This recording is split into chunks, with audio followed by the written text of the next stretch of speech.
Dallas Sports family, good evening and welcome to the show. Apologize, just waking up from the old Jersey Mike's nap. Had the Been had the there. big Kahuna cheesesteak. Got the giant and housed it all. Just quite a day for the kid over here, and that led to a like a half-hour power nap. So I had we're a here. nostalgic dinner of just pizza rolls because I'm a Ooh. You can't go. You 33-year-old can't go adult. wrong though. All right, air fryer or I mean, oven? come on, dude. What do you think this is? Fucking amateur hour over here? The air fryer changed my life. Of course. I held out on the air fryer for a while, and then I It's was the probably greatest kitchen appliance of all time. right. But it's one of those things where it's like, all right, we got a microwave, we got an oven, we got like. It's one of those things. So my sister's like, "What do you want for Christmas?" And we're like, "I don't know." And she's like, "Well, how about we get you an air fryer?" And I was like, "Honestly, perfect gift. Christmas gift should be something that I don't need, but I will utilize. would improve my, you know what I mean? Like, oh, I Right. want that, but I can't justify buying it for myself." Game changer, Right. absolute game changer. That thing is just a staple of of our kitchen now. Grilled Oh, cheese in the air fryer. Way better. What? Oh yeah. Oh yeah. Grilled Like, cheese in dude, the air I fryer honest- is the way to go, boys. We got wing like pre. They weren't cooked, but we got like Didn't know pre that was dry a rubbed thing, wings Todd. from Costco this past week. Oh my god, dude! Just Did Yep. not know a grilled cheese in the air fryer was a thing. Now, are you? it makes sense. Is it butter on the outside for you, or are you using mayonnaise? I'm I've heard more of a people use mayo. both. I'm more of a mayo man for a grilled cheese, whether it's on the skillet or whatever. But I've Got done it. butter and mayo in the air fryer, and the cross section looks something like out of just a fucking grilled cheese restaurant commercial. It's a thing of beauty. Hell yeah! So that's my other. Don't like mac and cheese. Don't like grilled cheese sandwiches. I know. Now Whoa. you want to throw some bacon and tomato on there? That's just a sandwich. I'll fuck with that. Sure. But if it's just cheese and bread, I'm out. Sure. Airing a club in an air fryer is good too. yeah. I mean, So don't you could get me just say you're wrong. making Like, clubs in the air fryer. a meat definitely adds to that sandwich, but like a grilled cheese When sandwich is that a is grilled a cheese at that staple. point? You know what I I mean? mean, No. you could have a grilled ham and cheese. That's a club. Great. Yeah. Well, a club has 3 pieces of bread, and I will die on this hill. Interesting. Bread, meat. That's like toothpick, a gotta have it. McDouble versus a Big Mac. Yeah, it's not a club. There's sandwich, two it's patties, the but 3 it's pieces not of the bread. same. All right. All right. All right. Your logic is there. I can't dispute you on it. All right, boys. Well, we've got a lot to talk about last week. Obviously, disappointing losses all around for everybody in the AFC North except for the Ravens. They don't fucking matter. Which, yeah, they don't matter. We had our first London game last week as well, right? Mhm. Jets We had Vikings. We did. We also had our first coach fired. Yeah. Yes, we did. Speaking of that first London game, Mr. Robert Saleh is out. I did hear some whispers of him saying he was going to fire Nathaniel Hackett before he got fired, and obviously that never happened. So I think Well, I heard it as he was trying to give up, have him give up play calling. Regardless, I heard fired, but whatever. It didn't happen. who calls the plays then? anybody. Because he's a else. defensive guy. Yeah, I don't know. I'm just asking. I don't. Yeah. Well, Chat one of the GPT. one of the interesting things I read from this was like the point was made firmly that the other Johnson brother is the one that hired Saleh, and the current Johnson brother that's running the organization just cannot stand each other. Right. So he was looking for a way to, basically tell this guy to pound sand anyway. Like I don't think he stood a chance. So that was my pessimistic look at the Jets at the beginning of the season. Was they still have Saleh on the team, and frankly, you look at his record, just hasn't been good. I know he hasn't been dealt the best hand. Basically had to roll with Zach Wilson last year, but he just hasn't proven enough to me to be a good coach. He'll be fine. He'll get another coordinator job. He still knows He'll what be he's a doing with DC that next year. defense. He'll be just fine. But it's a classic, example of good coordinator, bad coach. Yeah, yeah. Not everybody's built to be a head coach. Obviously you saw guys like Dick LeBeau, um, terrible coach for the Bengals, great coordinator, great Yeah, defensive coordinator. Yeah. So it's a pretty good example. yeah. I mean, he had a pretty long Dark times tenure. in Cincinnati. Yeah, he had a pretty long tenure as a head coach, and he had some pretty awesome years as a coordinator. So, Yep. unfortunately, you got the worst end of that as a Bengals fan, and Nah. we got Dick You draft LeBeau's Achilles Smith. Those are the cards that you deal yourself, right? That's fair. On the other side of things, Caleb Williams looked like he finally had a good game. It was against the Panthers, so I don't want to hold it with too high a value, but he did look good. He threw some good balls. Yeah, made a lot of good decisions, a lot better decisions every week. He's progressively just going with the hot hand rather than trying to force the ball in. Yep. So that was something I Yeah, noticed. I would take a little bit of umbrage with the description of finally, but Great like Todd word. just said, just to kind of tie a bow on that, is he has progressively got better. I mean, I thought he looked great in that Rams game too. Sure, the Panthers aren't necessarily the best team, but he's making those steps week after week, and I heard somebody describe this the other day, but like when they were talking about Drake May is going to get be starting this year, and it's the benefit of sitting versus getting the actual real game experience, and Right. trying to become an NFL quarterback is like learning a new language, and playing in the game is like having to take a test in it, and it's just two entirely different things. Yep. So it's a very, very steep learning curve for these guys. Yeah. Pop's coming in with a comment saying LeBeau was always working for the Steelers. That's hilarious. Yeah, so I didn't get to watch too much of the games. I kind of just caught highlights. I was at the Ravens-Bengals game. That was freaking wild. What a scoring affair that was. Yeah, you were in the We'll house. get to it. It was crazy. We'll get to it. We'll dive into it a little bit deeper. That being said, I did get to catch the second half of the Steelers Cowboys because of the rain delay, and the fact that I was pretty boozed up and I ate a ham and cheese sandwich and passed out, and then woke Nice. up at like 12:30. I was like, "Holy shit, the game's still on! This is cool." But yeah, tough end of that game as well. That came down to the end, but all in all, I don't think we played a horrible game. But as I said, we'll dive into it. So without further ado, let's get into records from last week. Last week's best record came from the chat. It was Tez at 10-4.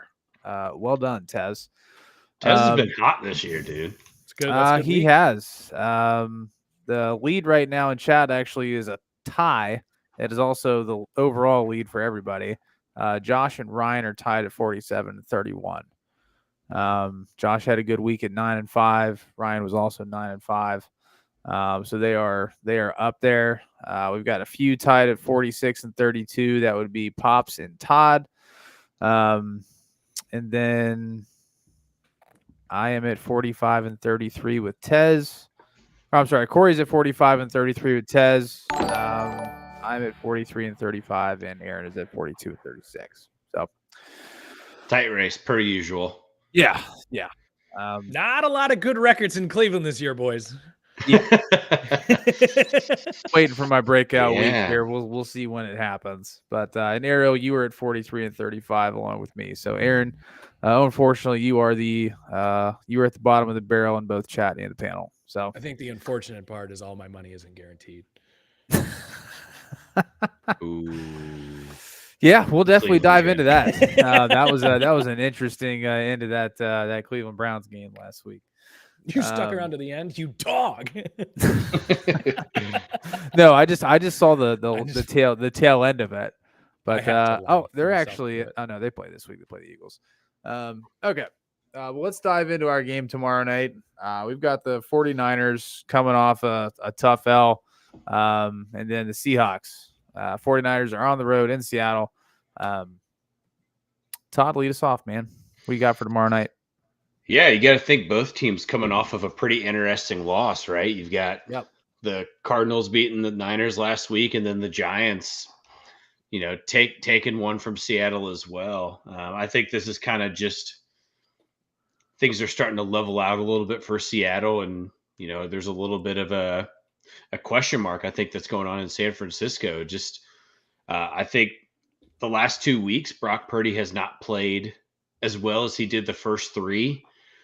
So I look for this game to be kind of a get right game for him, and getting back to the basics of the Shanahan offense. They got into that game with Arizona in the second half and kind of coasted for a little bit and allowed Arizona just to jump right back in. Kyler Murray actually had a pretty decent game overall.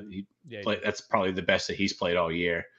But it's a divisional matchup. You always expect those things to go just a little bit different, but same thing here. I'm going to take the Niners on the road. I'm going to agree with Vegas here. They got them at 3.5.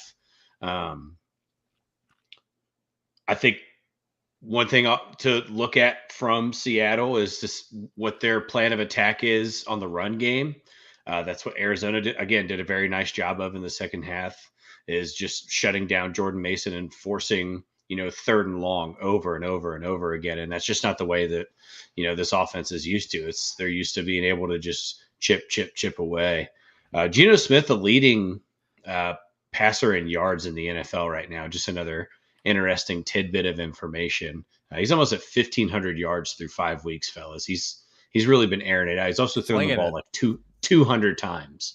So just another interesting thing to look out for if you're looking at total yards from Geno Smith. Yeah, absolutely. Aaron. Yeah, I also have Corey's picks for the record. Also, probably should have mentioned this at the top of the show. Corey's not with us tonight, but shout out to the James family.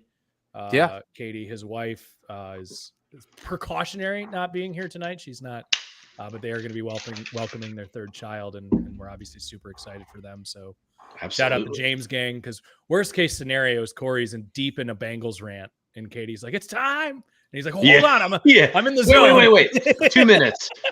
It's gonna be 2 minutes. I got to make this point right here. Let's see what the line did in Vegas. I'll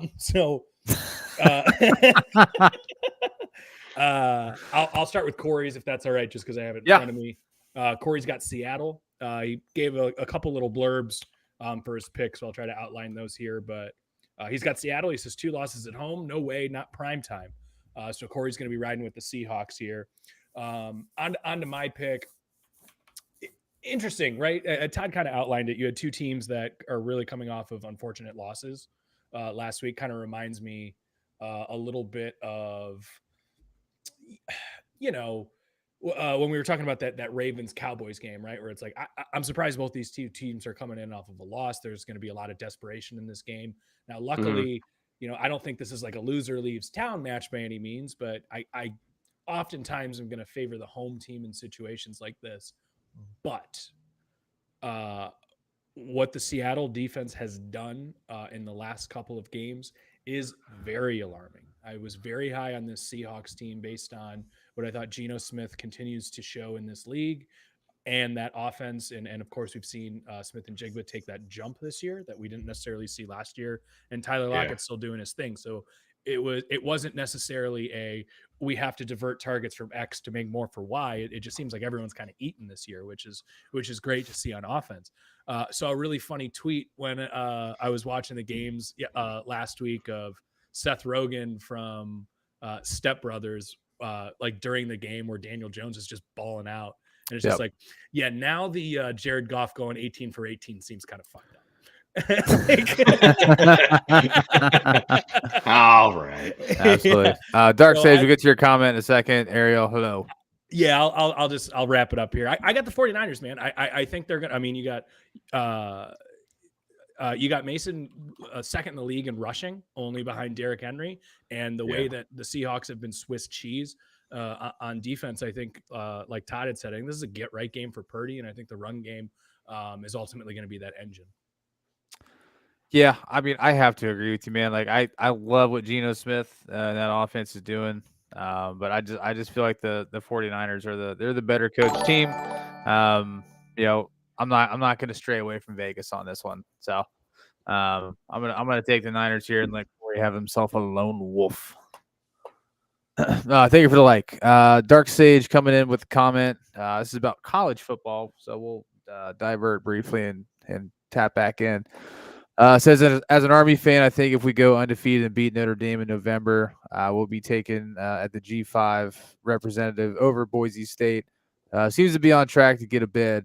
Understand our situation in college football is a bit different from others, but truth be told, I think it would be a hell of a story to see Army or Navy get in.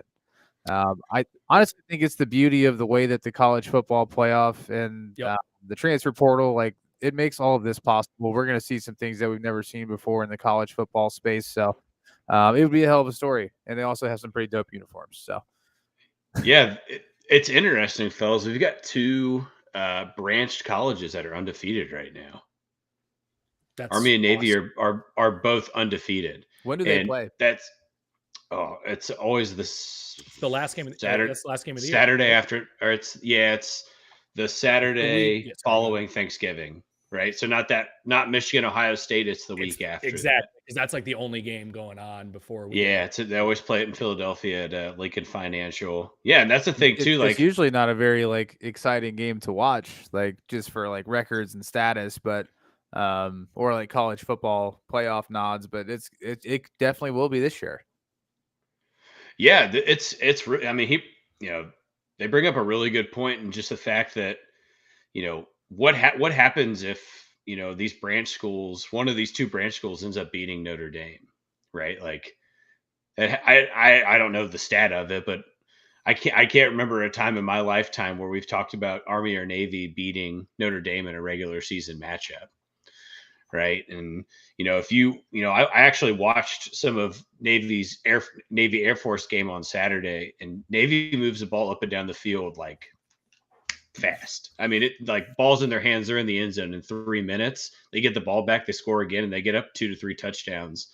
I have not watched Navy or Army at all this year, but they were showing their remaining schedules, and that was really for those 2, based on what the guys talking about in the post game we're talking about. That could be the only game that each of these teams legitimately lose. So, I mean, you brought up the transfer portal, and this is probably stupid, but are they? I don't even think they're allowed to transfer. I don't think it's the same, because I was just going to be like, well, they can't transfer. They can transfer out. They can't transfer in. Does that go as a dishonorable discharge, you think?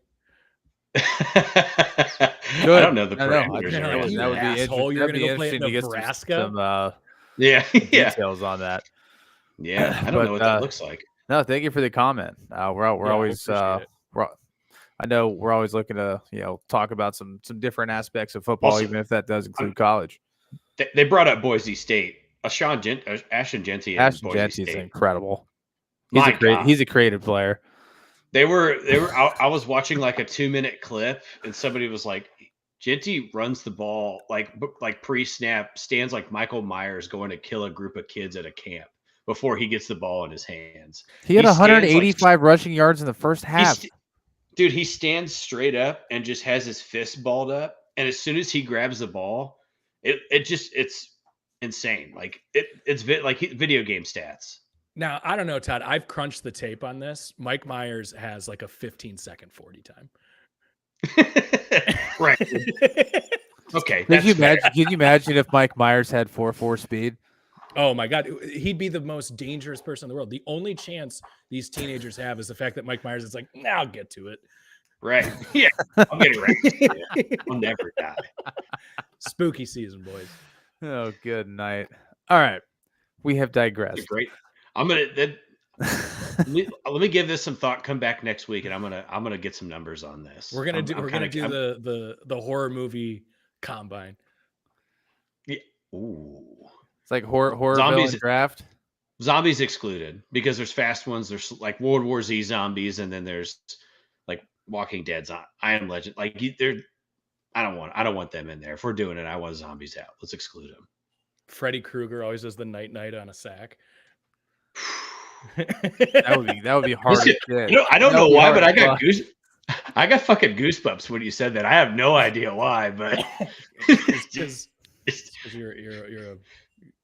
your childhood screaming back to you. That's fair. Well, you got Jason doing a little flip and putting the machete away like a samurai warrior. Yeah, put that nightlight on tonight, Todd. That's what they should add to Madden. They should add horror villain sack celebrations. That's always, and I'm sure other teams do it too, but the Browns always do the Mike Myers theme song on like third down. Do It's a they? good one. Always like, yeah. It's a good one.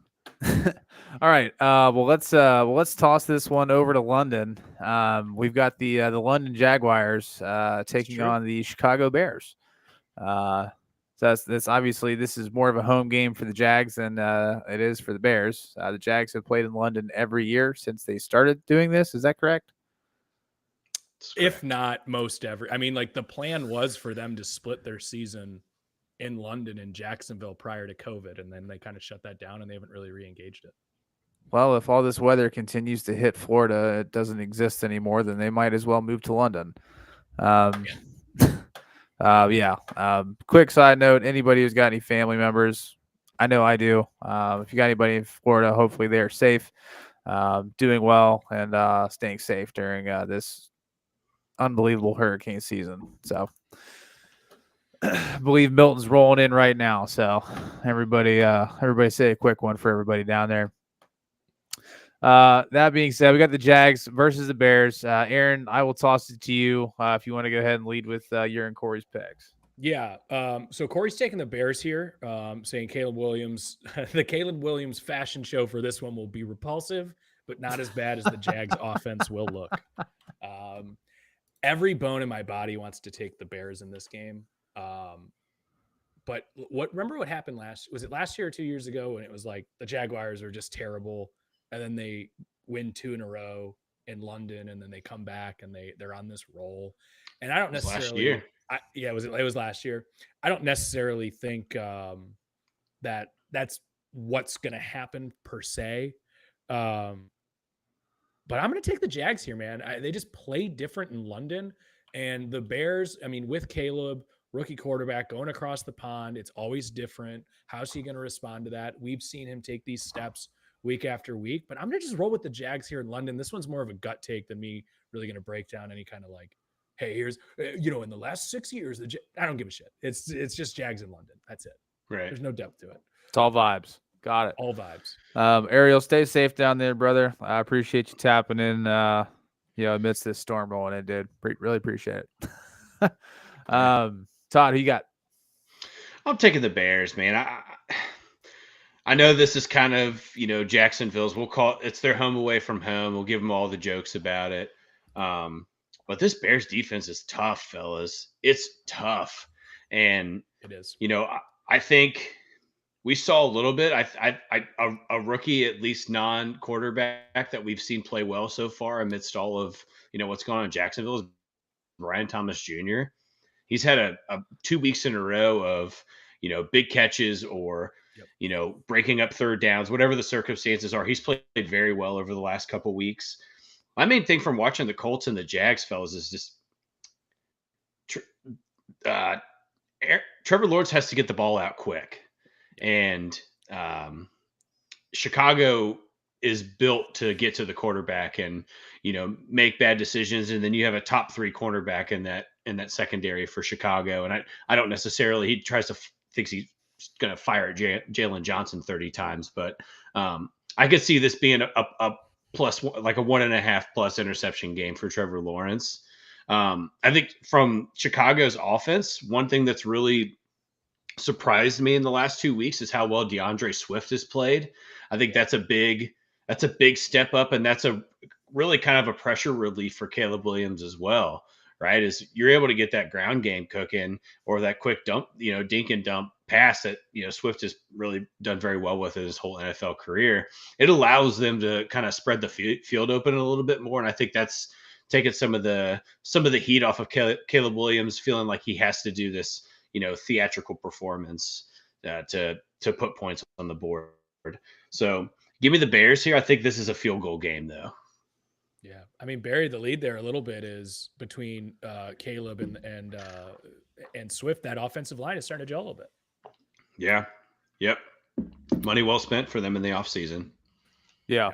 I'm taking the Bears here, guys. I don't trust that Jags offense. I know that this is a home away from home game for them, but I don't feel confident with the vibes with Jacksonville. Like I just can't do it. Obviously Brian Thomas Jr. has been a nice addition to that team. But Travis Etienne has had a slow start. They're not they have no run game right now. It hasn't been consistent. That offense has not been able to get anything going. And the Bears defense is, they're playing some good football right now. So I'm going to take the Bears, and I'm going to put my faith in Caleb Williams this week. Ugh. I like it. I like it. Wait, before we move on. Yeah. Over under that he wears a shirt that almost touches his knees. Yes or no? That's not an over under. That's a money line. So is the over under quite literally the knees? Yes. Yes. I'm glad you caught on. I'm going over the knees for Caleb Williams walking into Wembley on Sunday. Okay. I like it. I'm going to take the you said under the knees? Oh, I said over the knees. All right. Well, I'll go the opposite then. Just make it. So I guess does over the knees mean it's past the knees or it's above the knee? I'm saying that you're close. We need to be specific here. You're closer to your socks than you are your dick. How about that? Okay. Got it. So shorter than the kneecap, below the kneecap. And I'm also saying that his pants will be more like capris. That's my gut. That's what my gut tells me. I don't know, boys. You give Trevor Lawrence a proper English breakfast. Ooh, boy, it is over for you. Beans on toast, eh? Get this man some beans in the morning, and you're fucked. God, that just does not sound appetizing in any way, shape, It's not bad. I'm going to tell you right now, a full English breakfast, surprisingly good. I'm supposed to go surprisingly good. I'm supposed to go to England next year for a wedding, and that's on my list. Can't knock it till you try it, so I can't say shit. It looks disgusting, but I'll try it. Yeah, go to a restaurant. Just tell them to give you the authentic full English breakfast. Don't try to sub anything. I mean, it's literally on a turkey platter. That's what they bring it out to you on. You were in heaven then. That's just a regular Tuesday for you. Yeah. All right, boys. Well, let's come back across the pond here. We got the Tampa Bay Buccaneers taking things on the road to New Orleans. Unfortunately, both of these teams are very close to this storm, and hopefully they can get this game played in New Orleans under the dome. And that thing doesn't ship. New Orleans will be just fine. I mean, it should be all right. Yeah. Tampa had to leave early. Good thing it's in New Orleans and not Tampa Bay, because that game wouldn't be happening. So, all right. We got the Bucs on the road versus the Saints. I'll lead this one off. Baker Mayfield, so far this season, has been absolutely unbelievable. And Derek Carr is going to be out. And does that mean Spencer Rattler is taking the helm for New Orleans? We're getting Spencer Rattler for his NFL. We're going to have two NFL debuts this week, fellas. Yeah, so definitely taking the Bucs here. Not gonna trust a rookie in his NFL debut at home against a solid team. So I'm gonna take the Bucs here for that reason. Todd. Yeah, so I think the interesting thing, I like Spencer Rattler, right? Like I dig the way that he plays football. This is a guy that was the number one recruit in the country. He was a part of the QB1 show that they used to do for these top tier high school quarterbacks getting into college. Was beat out by Caleb Williams at Oklahoma. That's how he ended up at South Carolina. Lincoln Riley just fucking benched him and was like, this guy's better. Sorry. And I think Spencer Rattler plays a pretty it's an interesting take on this offense because it gives him someone who has like true mobility out of the pocket. Whereas with Derek Carr, you're getting a pocket quarterback. That's it. You're not really getting anything outside of, whatever the play is called. Spencer Rattler is going to be able to get out of the pocket and make things happen. That being said, I'm never going to pick a team that has a rookie making a debut. It's just not going to happen, especially mid-season. I thought you were about to for a second. No. I'm just saying I think that people will be surprised at how close this game is, no matter what. Right? It's a divisional matchup. It's in New Orleans.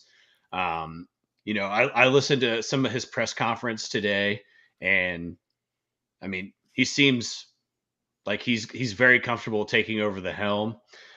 Somebody asked him what he thought about Chris Olave, and his response was, he's just different. So look for him to kind of outlet to him quite a bit in this game.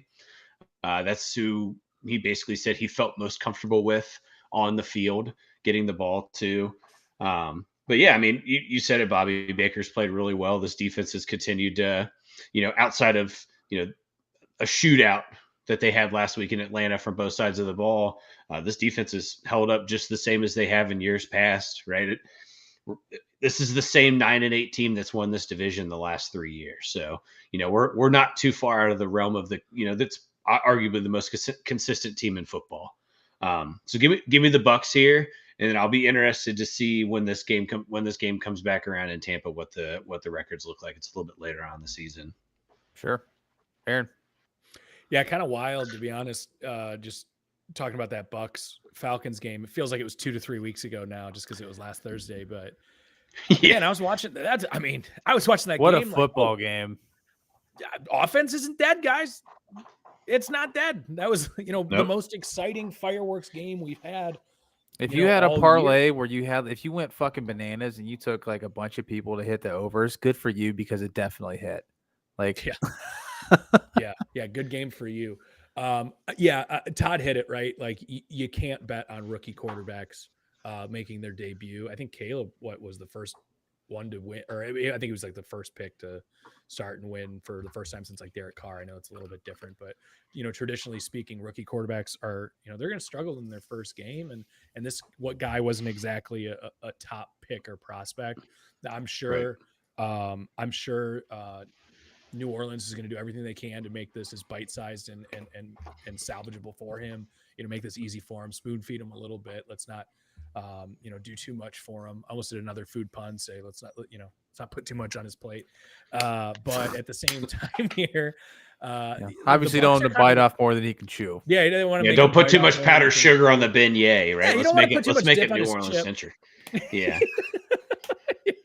Listen, I'm taking the Bucs here. They're kind of quietly being a little bit of a freight train down there. I know they lost last week, but even in their losses, they've looked really good. Yeah, they have. And yeah, I'm just gonna stick with Tampa Bay here. Maybe there's also a little added motivation to try to pick spirits up for the hometown too. Yeah, for sure. Yeah, I mean, the last time the Saints won the Super Bowl was when Hurricane Katrina hit. Yeah. Whoa. So, just saying. Who's Corey got? Drew Brees was also their quarterback, so yeah, he was. He was okay. Yeah, Corey's got Tampa Bay, so he's hammering the Bucs against a battered Saints team. Got it. All right, boys. Well, let's move on to a game that should be an absolute freaking shootout. We've got the Commanders on the road versus Baltimore. Obviously, we saw last week in Cincinnati, the Ravens-Bengals game was an absolute shootout. The Commanders, the game, although it wasn't a shootout, they beat some ass. So, boys, the two teams that took down your teams are obviously taking each other on this week. So I'll let you guys lead this one off. Who wants to start? I can take it, Todd. I think you let off the last one. Yeah, this one's tough, right? This is going to be a really big test for the Commanders. I think they're kind of quietly becoming America's team, at least of this season.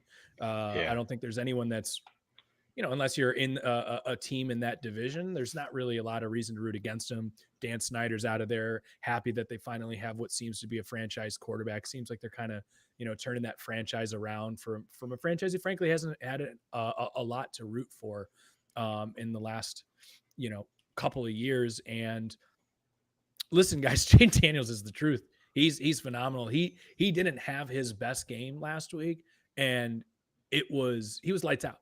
And the thing that's most impressive to me about Jaden Daniels is we know he can run, like he can scoot, right? But he doesn't want to. He is a actual pocket passing quarterback who you have to respect his legs. And that's the scariest thing to me is he looks like a seasoned vet. I know he's 2 years older than Anthony Richardson. I know he stuck around in college for a long time. It's a little hard to call him a traditional rookie, but at the same time, the NFL is obviously going to be new. It's always going to be a jump regardless of what age you enter the league and when you finally start in this league. This guy started from week 1. He's gotten better each week, and his deep ball is one of the most accurate deep balls I have seen in a long time. It is a great ball that he throws. Kind of reminds me a little bit of, you guys remember when Russell Wilson first came on the scene in Seattle? Absolutely. A little bit. Like I don't get me wrong. I think Daniel's actually the better quarterback, because with Wilson, they were really forcing him to run and then taking those deep shots. The thing with Daniel is how accurate he is. He's hitting these guys 40 yards downfield with ease, just flick of the wrist. And because I got to watch the entire game and watch him play, oftentimes I'm catching the red zone or the highlights or whatever it is. This is the first time I really got to sit down and watch a full game of the Commanders. He is very, very legitimate. And I think kind of what we were talking about with CJ Stroud last year is how we're going to be talking about Jayden Daniel when this season is over. Yeah. With that being said, Baltimore is also rolling, but what's interesting is, we're lauding, I believe Lamar Jackson now is second in MVP odds. We're talking about him a lot differently this week if that game ends the way it probably should have. I'm gonna roll with the Commanders here, guys. Ooh. I think they are steamrolling right now. It's exciting, and I'm taking a flyer here. I gotta get some points back this week, and if I got to do it with an exciting Commanders team, I think this is a spot to do it. Yeah. The Commanders haven't scored less than 20 points in a game this season.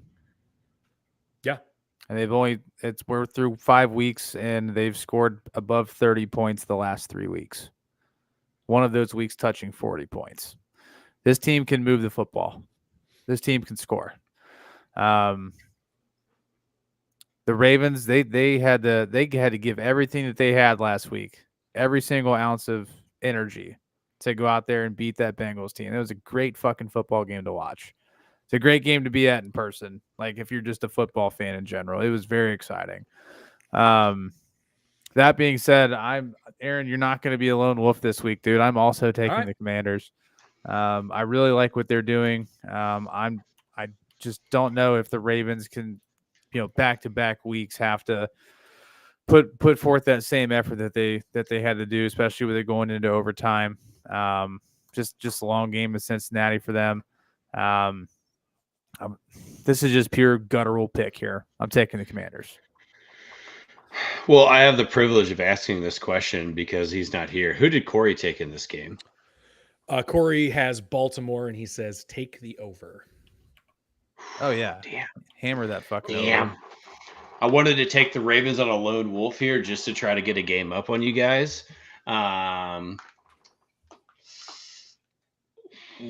Stick with your gut here, Todd. Yeah, dude, I'm still taking the Ravens here, fellas. So I think one thing that was exposed in that Cincinnati game is that the secondary in Baltimore still has some gaps, right? Like Nate Wiggins was trying to cover T. Higgins one-on-one. Bobby made a joke in our group chat, like T. Higgins is better. I don't remember the specifics, basically saying like T. Higgins is the number one over Jamar Chase, right? Something along those lines. He's trying to light up two Bengals fans in the midst of, I was a make or break game. Are you kidding me? He wore a fucking Steelers shirt. I did. That guy was just out for nothing but pouring gasoline on a fire. Absolutely. Yeah. So much fun. So my point in that being is that I think one thing we talked about how good Jayden Daniels is and all of the things that he's done very well. And I agree with you. The thing that is, for me, that's made Jayden Daniels so successful is that he is doing the exact opposite of what every other rookie quarterback that has started the last couple of years has done. He's just taking what's available, fellas. He's that deep ball, him having that tool on his belt. That's always been there, right? Like, how many times did we watch him do that with Malik Neighbors and Brian Thomas last year at LSU? Right? He averaged 4 touchdowns in the air last year a game, and he threw like 13 or 14 touchdowns last year over 30 yards in the air. Like, it's always been there. But the thing is that he's not relying on his arm to try to stretch the field. And Bobby, you talked about Noah Brown being such a big asset for Washington in terms of just getting to the first down marker. He did the same thing again against Cleveland, right? Like, he finds a way to move the ball around the field to get to the first down marker. So I think we saw a chink in Baltimore's defense that really hadn't been like fully exposed yet. Because even the games they lost, it was like boomer bust plays that kind of took over, and they got the ball back with 2 minutes left and just couldn't get the ball down the field. Right.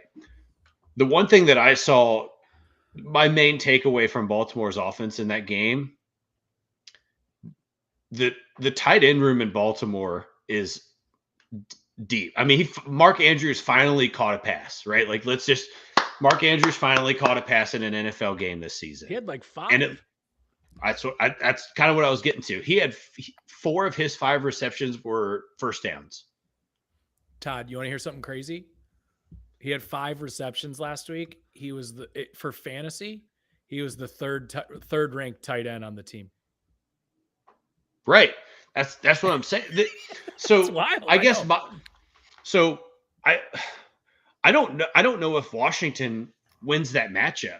There were sets that Baltimore ran in that game where all 3 of them were on the field. Yeah. It's the 3 of them, Zay Flowers and Derrick Henry or Justice Hill. What do you do? Yeah. And in those like tight bunch sets with those tight ends, it automatically goes to pressuring the quarterback. And what does Lamar Jackson do? He gets out of the pocket in 3 seconds, right? It's no problem for him. I think this is Dan Quinn's biggest test as a head coach this year, right? Seeing what he can do against Baltimore, because this will be another shootout, right? I think Washington is constantly going to get in these shootout games when the offense is right on the other side of the ball. I'm hammering the over with Corey. This will be another 38-35 game for Baltimore and Washington. Oh, this is definitely the 1:00 game to watch. Yeah, I'd say for all of our sakes, let's hope so. And obviously the Browns defense is absolutely fucking terrible. But that defense didn't look half bad last week. I know they haven't been all season, so I'd be interested to see how they look in this game as well. Yeah. You said Corey had the Ravens. Okay, cool. Just want to make sure everybody had their pick in. All right, boys. Let's move on to the Cardinals. They're headed up to the Lambeau to take on the Packers. Packers look good, man. Jordan Love's awesome. Yeah, I know. I can't remember. I don't think I was completely sold on Jordan Love over the last couple of years, but that contract in the offseason that he got, I was just like, why are they paying somebody who's not really proven himself? But I get it now. He's legit, man. It's fun to watch him play football, especially when he's healthy. So Cards on the road versus Packers. Who's Corey got this week? Corey's got Green Bay in this one. He says the Cardinals are who we thought they were. He's taking the Pack. We're not letting them off the hook. Got it. All right, Todd. Go ahead. Or go ahead, Aaron. I don't care.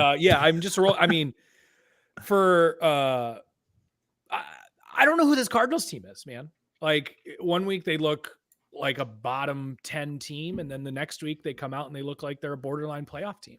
Kyler obviously is gonna be how this team responds, and they got to a great start last week when he runs 40 plus yards down the field for a touchdown. When he's running around scrambling back there making plays, it's a very, very tough offense to stop. But when the defense can really box him in, make him try to stay in the pocket, he's got some receivers now. Marvin Harrison Jr. has really shown that he was worth that pick that they invested in him at number 3. I mean, he's going to be a stud for at least 12. Right. So it's tough. I just think Green Bay is the better team. And when I look at what the Cardinals have done this year, they have yet to beat a non-divisional opponent. Let's see it first. I'm going to take Green Bay. Gotcha. Todd. Fellas, I like Jaden Reed a lot. I really do. I think he's probably, you look at him, that's That's a second round pick, and in that draft class, he's of a very similar caliber to the first round picks of that draft class. He's catching balls in tight spaces.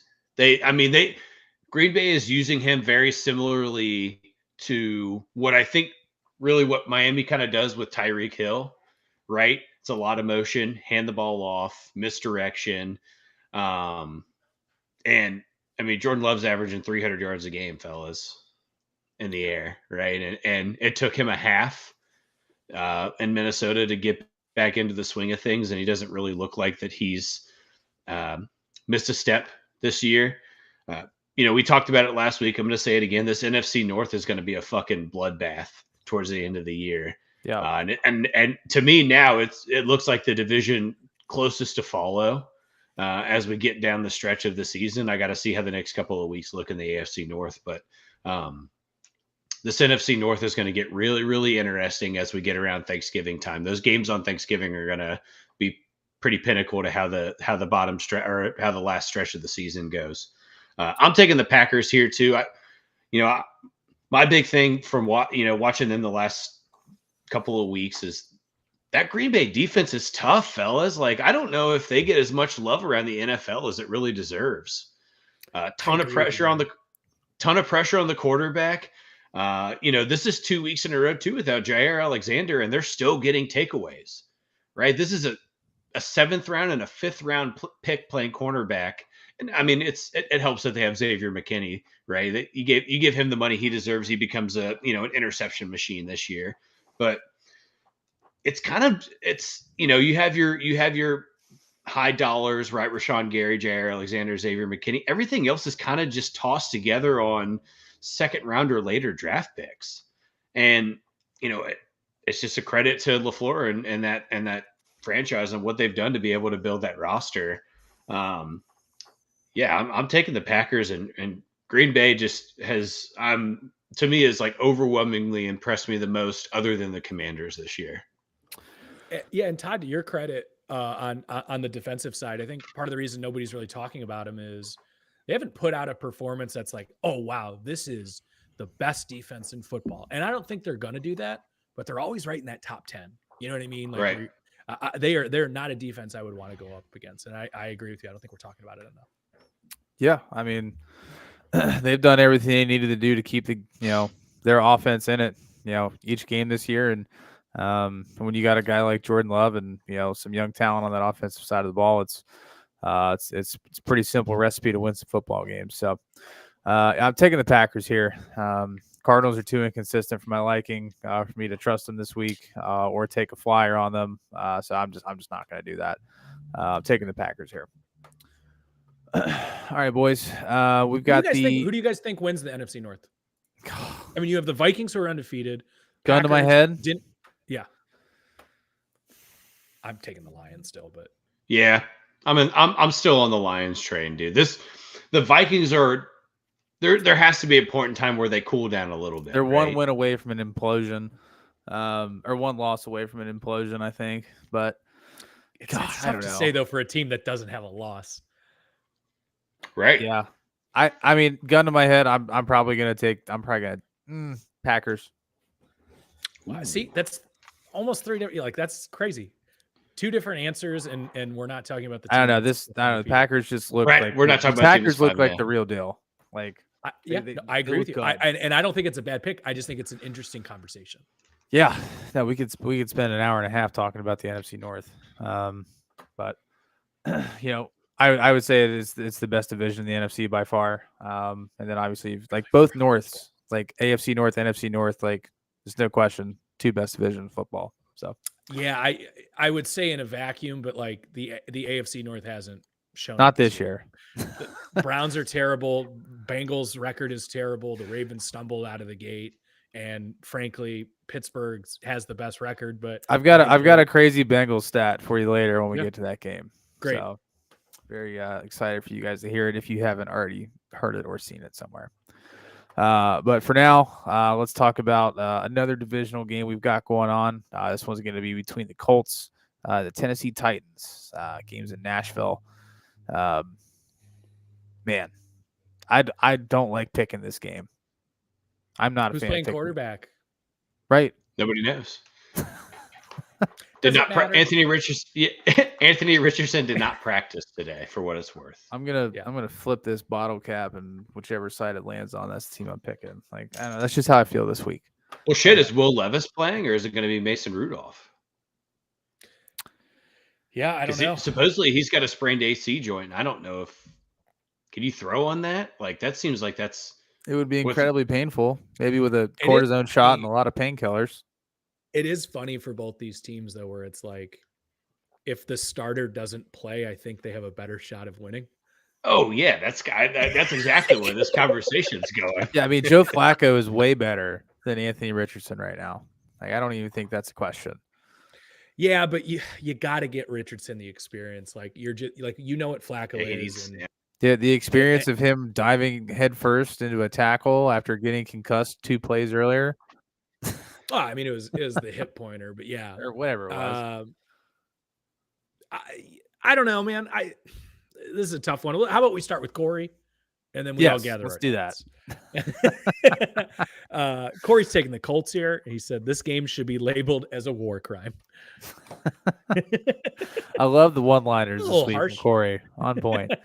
I'm gonna ride with Corey, just for the mere fact that if it ends up being Flacco, I don't even think we're sitting here talking about it, or deliberating as much as we are at the current moment, because I mean he came in and against Steelers in the second half and put up with 300 yards and a couple touchdowns and just did what a nice crafty veteran does. So I just think the Colts are a little bit more explosive, and I'm just going to lean on that. This late career revival out of Joe Flacco, who was sitting on his couch halfway through the season last year, I've never seen anything like this. Like, I can't wait. I can't wait for the movie for it. Is he playing better now than he did when he was a Raven? I was just not that Super Bowl run. Like, that Super Bowl run was just incredible. That's why he got the contract that he did. But I mean, this is the best football he's played in 10 years, right? 10 years. Yeah, very much so. It's insane. He even looked like a better runner than Richards one play. Like, I've never seen Joe Flacco run so fast, and it wasn't fast by any means, but like, let's listen. I'm taking the Colts here too. Yeah, right. I'm taking the Colts here too. I still think they have more on this roster, and quite frankly, I do think you're going to see Joe Flacco in this game.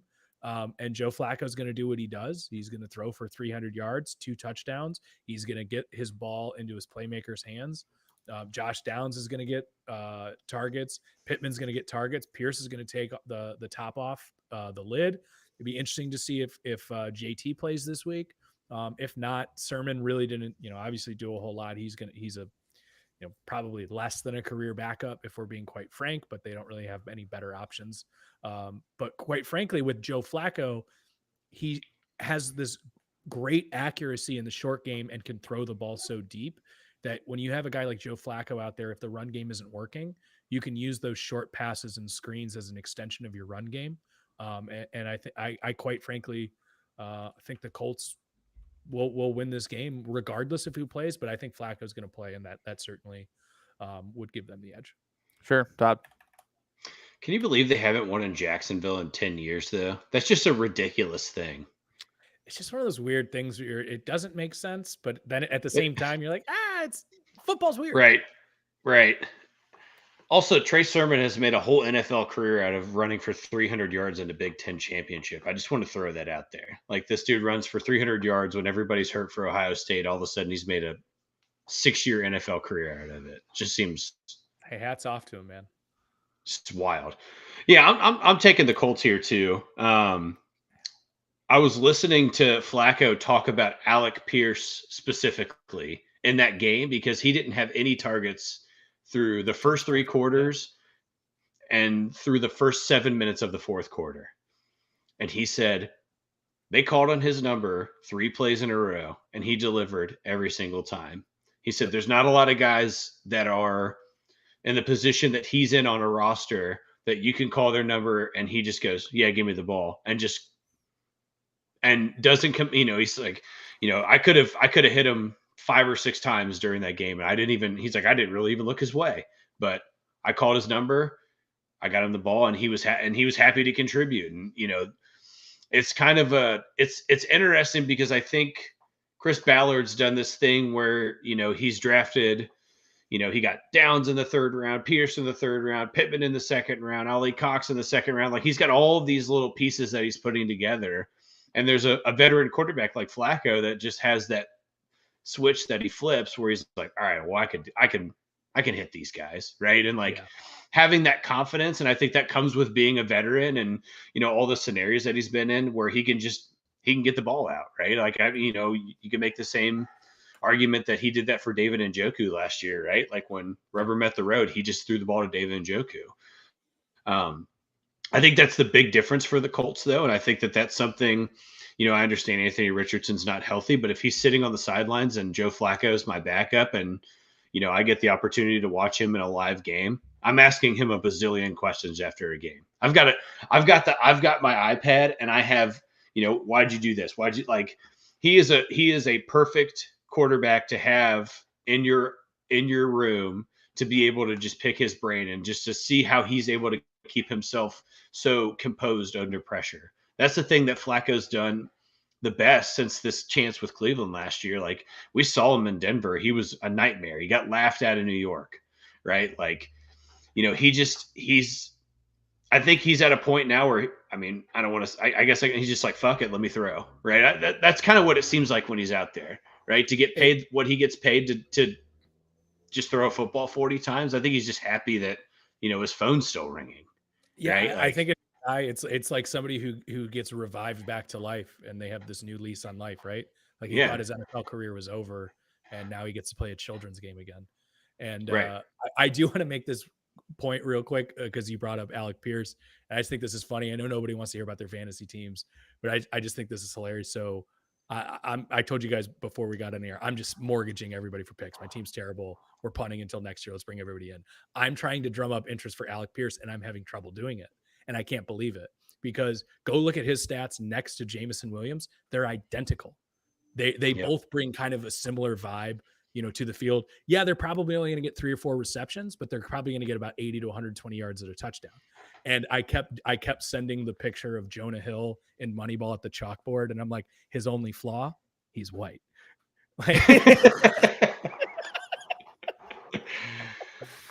Still them.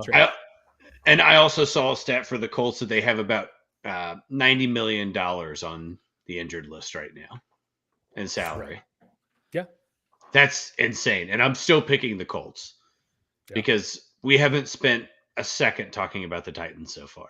And nor will we. We've only talked about the Colts. Well, let's move on. All right, so we're all taking the Colts. Yeah. I don't think there's a reason to take the Titans this week.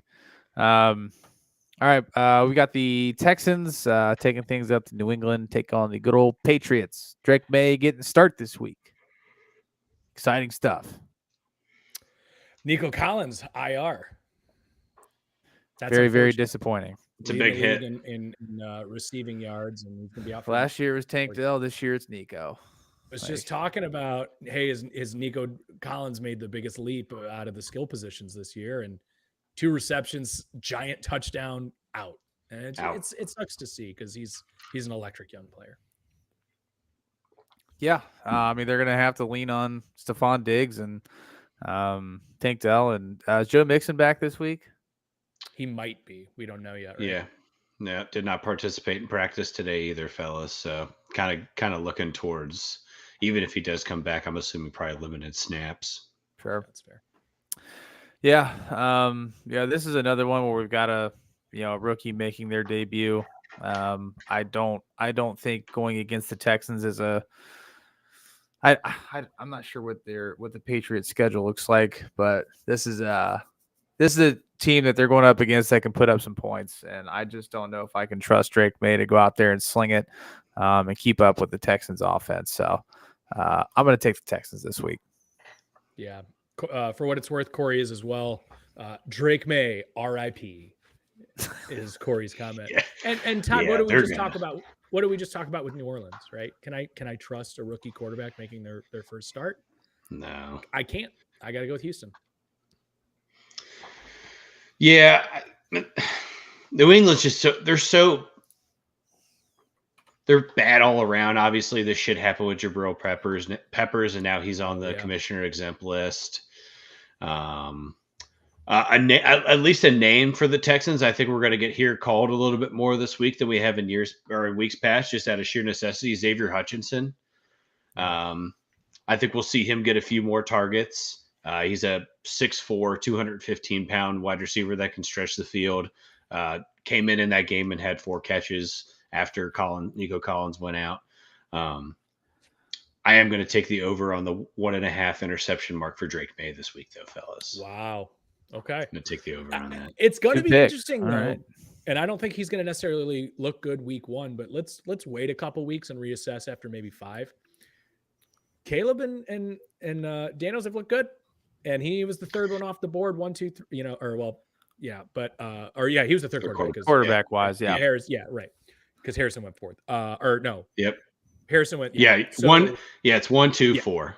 Right. So it will be interesting just because how well we've actually seen those guys do, which is not necessarily traditional out of the rookie quarterbacks, at least early. Obviously, Jaden's shot out of a cannon. Caleb, we've seen make steps each week. Just curious to see what May looks like. Benchmark next to those two. Yeah, I think the thing that I don't think we'll see that out of Drake May, because the thing that Jaden Daniels and Caleb Williams has that Drake May does not is receivers that can catch the ball. His best receiver is Hunter Henry. If you need a spot start for fantasy, Hunter Henry. I think that'll be a nice security blanket for. Hunter Henry's gonna have at least 7 catches. So, because that's going to be the only way that they're going to be able to move the chains, or at least attempt it. So that's a safety blanket. I'm assuming you both have the Texans this week. Yes. Yeah. Okay. Gotcha. Awesome sauce. All right. So moving on to the last game on the 1 o'clock slate. Aaron, we've got your Browns taking on the Philadelphia Eagles. Yeah, guys, I have not been this dejected about Browns football, quite frankly, since '99. And I know that seems like hyperbole, but there have been so many bad seasons where it's like, all right, I at least have X, Y, or Z to how can I see how this looks by the end of the year? The expectations, obviously, after the season they had last year means that they were starting very high, and odds are there was nowhere for them to go but down. We talked about this in our annual over-under podcast. I was down on the Browns this year, right? Like I wasn't thinking they were going to have necessarily a good year, but I didn't think it was going to be this fucking bad, guys. I thought maybe they'd hit the under by a game. That defense was going to keep them in it. Here's the thing. I think they're a game or two away from losing the locker room. There's nobody out there that's playing with any heart outside of I think Jeremiah Owusu-Koramoah keeps going out there and playing like he does all the time. Outside of that, I just haven't really seen it. Myles Garrett's battling foot injuries, so I'm not necessarily saying he's not trying hard, but you're certainly not, getting that same play out of him that you're used to. I don't know if you guys saw it. I'm sure you did, but there was a play during the Browns game where they just let the ball fucking run out during the play clock. Deshaun Watson walking back to the sideline.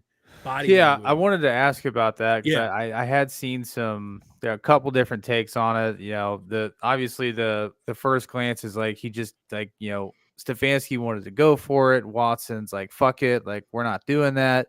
There were 12 in the huddle, but then I saw that there was 12 in the huddle and they couldn't burn a timeout. Like it was just like I didn't get to watch the game, unfortunately, so I was a little ignorant of the situation. So just kind of walk us through that. Like how did you feel? I felt miserable. I felt terrible. I want them to go to Winston, but at this point, like, what are you going to do? You're paying this guy his money regardless. I'm just going to be quite honest with you guys. You got to do what the Broncos did. You got to just eat it. This is our cross to bear. This is the mistake that we made. We're going to have to eat it. We're going to have to own it. In a vacuum, again, take all the off the field stuff off for Deshaun. I know that's a big ask to do. What the Browns did was they took a quarterback that was in his prime who was viewed as a top 10 quarterback in the league, and they mortgaged the future for it. That doesn't happen very often in the NFL. There's a reason. Obviously, he became available, but this is an utter disaster. This might be the worst trade that we've seen in professional sports in the last 20 years, if not ever. I mean, you're basically looking at the NFL equivalent of Ben Simmons now. There's no coming back from this. He's the worst quarterback in the league, easily. Yep. We can't make reads. We've tailored our offense to make it as easy, and the things that he succeeded in Houston, which means a lot of guys are playing basically out of position to try to make this work, and it's not working. It's not even a semblance of working. It's not even he's managing the game. As long as everybody else steps up and does their job, we're at least in a position to win these games late. I haven't seen it. I haven't seen anything, and we can't. It's not okay. Let's just get back to where he was. That's gone. That's never happening again. You know, that player has left the building. It's never happening again. Now, are there opportunities to see some life out of this team? Maybe, but I'll be honest with you guys, don't even really care to watch it this Sunday. And I am as diehard of a Browns fan as you'll ever meet. And it's tough, man. Like, I don't want to watch the game. I always have my 2 TVs set up right down here in the basement. It's like going to work at a job you hate. I think you're like, I got to do it. Like, I'm still going to do it. You're like, I have to do it, but I don't want to get out of bed today. I don't want to go in. Does that game deserve the big TV? I don't know. I'll keep tabs on it, but probably not. I'm so sick of this shit. And it's tough to blame Stefanski. Like, you're talking about a 2-time coach of the year who has completely changed his offense to try to fit around this guy. Ken Dorsey is just fucking terrible guy. Like, right when they made that move, I was like, what the hell are we doing? What the hell are we doing? Defense has taken 2 giant step backwards. Tough though, when you're in 3-and-out situations every fucking game. They're a team that if somebody puts up 10, 17 points, it's curtains, guys. It's curtains. There's no chance of winning that game unless the defense can score a touchdown. The defense isn't taking away the ball, which was their calling card last year. They were averaging about a turnover a game. And we're just not seeing it. And the offensive line is terrible. Guys, it's fucking bad here. Yeah. The vibes here could not be lower. And I mean this in no hyperbole. This is the worst Browns team since 1999. Yeah. Statistically. Yeah. I mean, like, hearing you talk about it, like, especially on the defensive side of the ball, reminds me of like the Steelers over the last couple of years, just struggling to put points up. Always putting the defense, like, the Browns defense is not a bottom 5 defense, talent roster wise, but no, situationally right now they are, because they can't stay off, the offense can't stay on the field and give them a break. So they're constantly just getting tattered and battered. And obviously Myles Garrett is not 100%. And, he's, going into the year, he's a, NFL Defensive Player of the Year candidate every year that he's healthy. Like, exactly. I mean, you give the other team 12 to 14 drives a game. Like, what do you think's going to fucking happen? Right. Sure. Nobody's going to stop that. Just in general probabilities, points will be on the board at least 50% of the time of those possessions, right? That's how football works.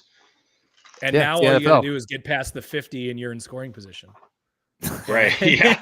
especially if you're Dallas. So, so I'm sure you can imagine, I'm taking the Eagles. They're coming off a bye. I think they're going to get their receivers back. We're not sure, but frankly, guys, they both practiced today. Yeah, it's not going to fucking matter. I figured everybody's got the Eagles. I already put everybody down unless somebody wants to be brave. So we're looking at a top 3 pick here. Yeah, and I'm not adding fuel to the fire here. Like 26 sacks on Deshaun Watson this year. That's most of them are his fault though. Yeah, I was gonna say, like, the offensive line has been atrocious. I've seen some clips, but like there's a lot of plays where he had a perfect pocket. Yeah, perfect pocket. He can't make the read, and he made he couldn't make the read, but then he didn't get out of the pocket and take the lane. Like, he can't make the read on a fucking RPO. So I think it's half and half. Like, I don't think the line's completely shit, but like, he's also not doing himself any favors. I don't know, dude. You're moving people out of position. You're getting guys off the practice squad. I mean, there is a piece to that, right? But I mean, we've we've talked about it a bunch of times over the years, fellas, where it's just when I mean, if vibes are bad in the community, imagine what that locker room feels like, guys. Ugh. Like that, the air in that Wouldn't want- locker room is so thick. All it's going to take, I truly believe, like, if this game's a blowout, it'll snap, it'll fall, it'll crumble, and then and They're not gonna fortunately, change. unfortunately, Yeah. yeah, I just don't think they're going to make a quarterback. yeah, I don't know, man. It just The last obviously thing I want to everyone- see is Stefanski be a casualty because none of this is his fault. I don't think so. He just got extended. He's a 2-time coach of the year. He certainly has enough cover to where even if this season goes down, where they're a top 3 pick, like if Robert Saleh can hold on to that job for that long, like it would be ridiculous. And It's fair. and again, I'm not saying Stefanski's completely blameless in this, but at the same time, like you're trying to tailor your team. Like this would be like trying to like tailor your team around. I was trying to think of like 10 years ago. I don't know, like who was like the worst fucking quarterback 10 years ago. Like you just don't do that. You just move on. But unfortunately, because of the contract that was doled out to him, you just don't have that option or opportunity. So yeah, you're looking at a top pick. I don't know, guys. It's bad here. It's very, very bad. But Todd, hey, I like football. I didn't mean to cut you off. Did you have anything else to add? No, I was basically what I was getting at is like, it's hard. Like, obviously, I'm not like, oh no, the Browns aren't doing well. That's such a shame. But like, No, I know. I think we're kind of seeing. I think this is really, if anything, if I'm going to try to put a decent spin on it, like this is every NFL franchise has to remember this, right? As you're going in and you're doing contract negotiations and you're making decisions on what you're building your, leadership around, offense, defense, whatever you want to call it. That like you have to really genuinely consider like how you're paying these guys, especially as the salary cap increases and what the ramifications are on making deals like this. Now, obviously the circumstances around his are a one-off, right? Based on the time that he was off the field. But, I think my big thing is just, I just can't, I've just never, I can't remember a time where I've seen a quarterback implode so quickly. Yeah. Right. Like where in 2019, 2020, he could do anything. Like you put the ball in his hands. He was he's leading comeback after comeback, winning 10, 12 games a year. And that deep ball. I mean, Aaron said it perfect.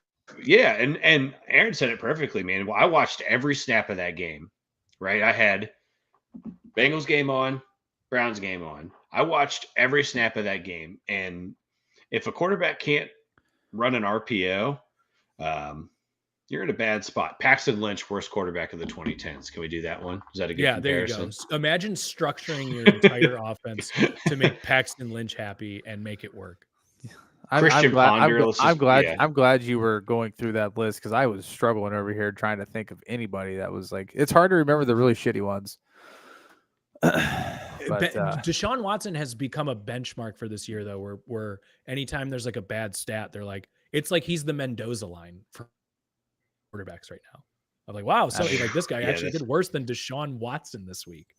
That's how far we've come here. And I don't want to harp on it too much. And we've probably spent way too much time on this dog shit team. Yeah. But another ESPN stat I saw was Amari Cooper, whose season has been terrible. He's suffered from the drops. 45% of his targets this year deemed uncatchable. That's demoralizing.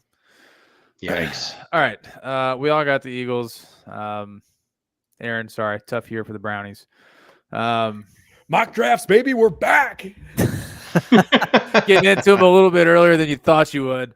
But, well, I haven't been able to get to them for 3 fucking years, Bob. Sorry. Hey, this is the bet they made, man. I'm fortunate. Absolutely. You got to ride it out. All right. I'm taking the Stein down. All right. We got yet again, another divisional matchup. Definitely a lot of them this week.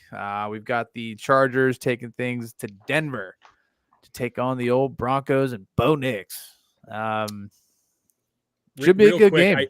I'm sure you know, but I don't think I mentioned Corey. Corey had Philly, but just to read his blurb, he said Browns cover. What's the spread? I don't know. Not enough. It's up to 9.5 now. They're not covering that. God, could you imagine going against the spread on that one and it hitting? That'd be nuts. Sorry, I didn't mean to cut you off. I just felt. No, you're fine. Yeah. Yeah, it should be an interesting game here. Broncos obviously being a little bit more successful than we would have thought going into the season and up to this point. And then the Chargers, who've kind of been up and down. So, Todd, I'll let you lead this one off, man. Chargers, Broncos, who you got?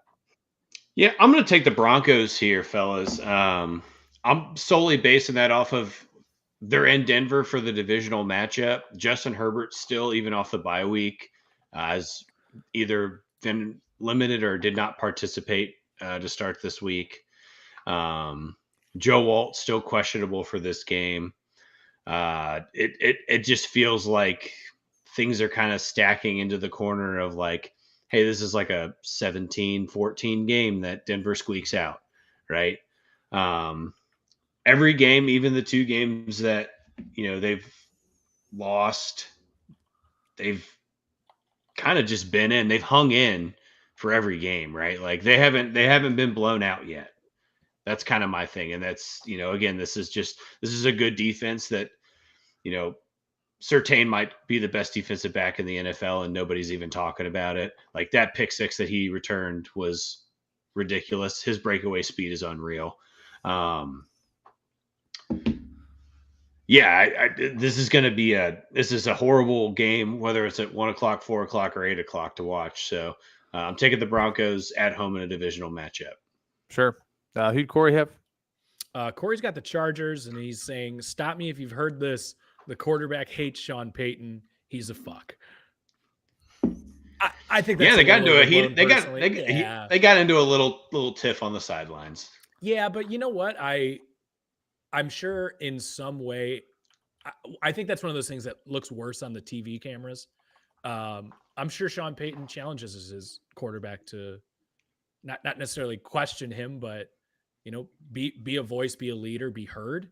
Yeah. And if there was a disagreement, I'm sure he empowers Bo Nix to do that. And I actually think that's something Sean Payton has always done. I'm not defending Sean Payton by any means, but that was one of those things to me where I'm like, yeah, these guys are playing one of the most stressful fucking sports where every game means everything. You're going to have those moments. Unless it's something we keep seeing. Now you take a look a couple weeks ago at the Aaron Rodgers Saleh thing where he pushes Saleh away. That's more alarming to me than quarterback coach. That's not yelling. That's body language. That's what body language is worse. Yeah, right. Like I'm fine with a little tiff. In fact, I like seeing that out of my rookie quarterback. Who you got, Aaron? Yeah, I'm with. I like what Todd's saying here. I think the defense is. I mean, that's Denver's calling card, right? And Bo Nix has been able to do just enough to make these guys competitive. And there's not really anything, I think, on the offensive side that stands out a ton. I'm going to take the Chargers, though. I need to gain some ground here on Todd. And, I still think I haven't seen, I don't think we've seen the Chargers peak yet. They were on a bye last week, right? They were. Yeah. I'm going to take the well-rested team off the bye. I'm taking the Broncos. Oh, damn it. Sorry, Todd. Joe Alt is such a big piece of this team. I know he's a rookie, but that kid's going to be a Hall of Fame tackle by the end of his career. Like he's that good. And if he's not in there, it's going to be a long day. There is something to say about the Chargers coming off a bye and having 2 weeks to prepare for this game. Definitely helps, but I think the Broncos are the fresher team, and I think that defense is going to carry them to a dub this week. So riding with the Broncos. Now, on I to feel my good. team. Chat's been hot this year. Chat's on the Chargers. I like it. It has. It has. Yeah, so looks like Josh, Pops, and Ariel, the entirety of chat took the Chargers this week. So, and chat's been hot. They've got collectively they've got a better record than we do. So, I'm just gonna start that- sourcing my picks from the chat. hey, There you yeah, go. could be a strat. All right, well, we got the Pittsburgh Steelers on the road, taking on the Raiders. Aiden O'Connell getting the nod this week for Vegas at quarterback. And then obviously Russell Wilson was a full participant this week. Justin Fields is still preparing to start. We'll see how that goes. So, That's so wild. yeah. That a lot of the media is speculating that Russell Wilson has a shot to play at some point this year. Yeah, dude. Adam Schefter said on the Pat McAfee show today he wouldn't be surprised if Pittsburgh ends up turning the ball over to Russell Wilson still. I think. Yeah. Why? I don't. Why? I don't know. I would hate it. Fields has come back down to earth a little bit, though. Yeah, but I think a big part of that is like Arthur Smith and the way that he's trying to call a game. It's run, pass, run, pass, run, pass. And it's like, it's super predictable. And then you've got the drama queen, George Pickens, who I just, at this point, just get the fuck out. Like, yeah, but if that is how they're trying to run the offense, I mean, who's better at the play? I know Russell Wilson isn't what he used to be, but who's better at the play action than Russell Wilson? I know it's tough to hear, but like, yeah, I mean, I'm always open for another perspective. What they're trying to do, and I'm not saying he's better, and I'd probably want to see more what I have in Justin Fields because, the very least, like Wilson he's the longer term option. Yeah, but I don't think either of them really are. Yeah, I don't know, man. It's going to be interesting to see how it plays out. My pick this week is the Steelers, just based off of the fact that the defense has been amazing. They've been absolutely stellar, and the Raiders do not scare me in the slightest. So I'm taking the Steelers here. I don't know what the spread is on it, but I would imagine it's more than just 3.5. So I was actually it's not sure. It's 3.5. Yeah, is it really? No, it's 3. It's 3. It's 3. Wow, that's a fucking rat line if I've ever heard one. In Vegas, for what it's worth, but also Vegas is just a home game for especially the Steelers fans who travel everywhere. Yeah, right. Yeah, I mean, I wasn't the only Steelers fan at the Bengals-Ravens game, by the way. There was quite a few. Sure. That's odd, though. At least in this game, they'll be playing in it. Right. Well, I mean, it was an important game for us. Trust me, I was rooting for the Bengals last week. Like, I wanted them to beat the Ravens. Like, that would have definitely, slingshotted us up into a much better position in the division. And it came. Yeah. Anyways, I'm taking the Steelers here this week. I'm not sure what they're going to do with George Pickens at this point. I would love for the Steelers to do something and bring in Devonta Adams, somebody that's got some maturity, some talent. Obviously, I know he's a little bit of a head case. He wants the ball, but he has shown that he deserves that type of respect, and he can bitch a little bit because he has been arguably a top receiver in the league for quite some time. So, Bobby, I'd love to get your perspective on this. I saw a lot of the All 22 film highlights on social media of George Pickens just dogging routes. What are your thoughts on that?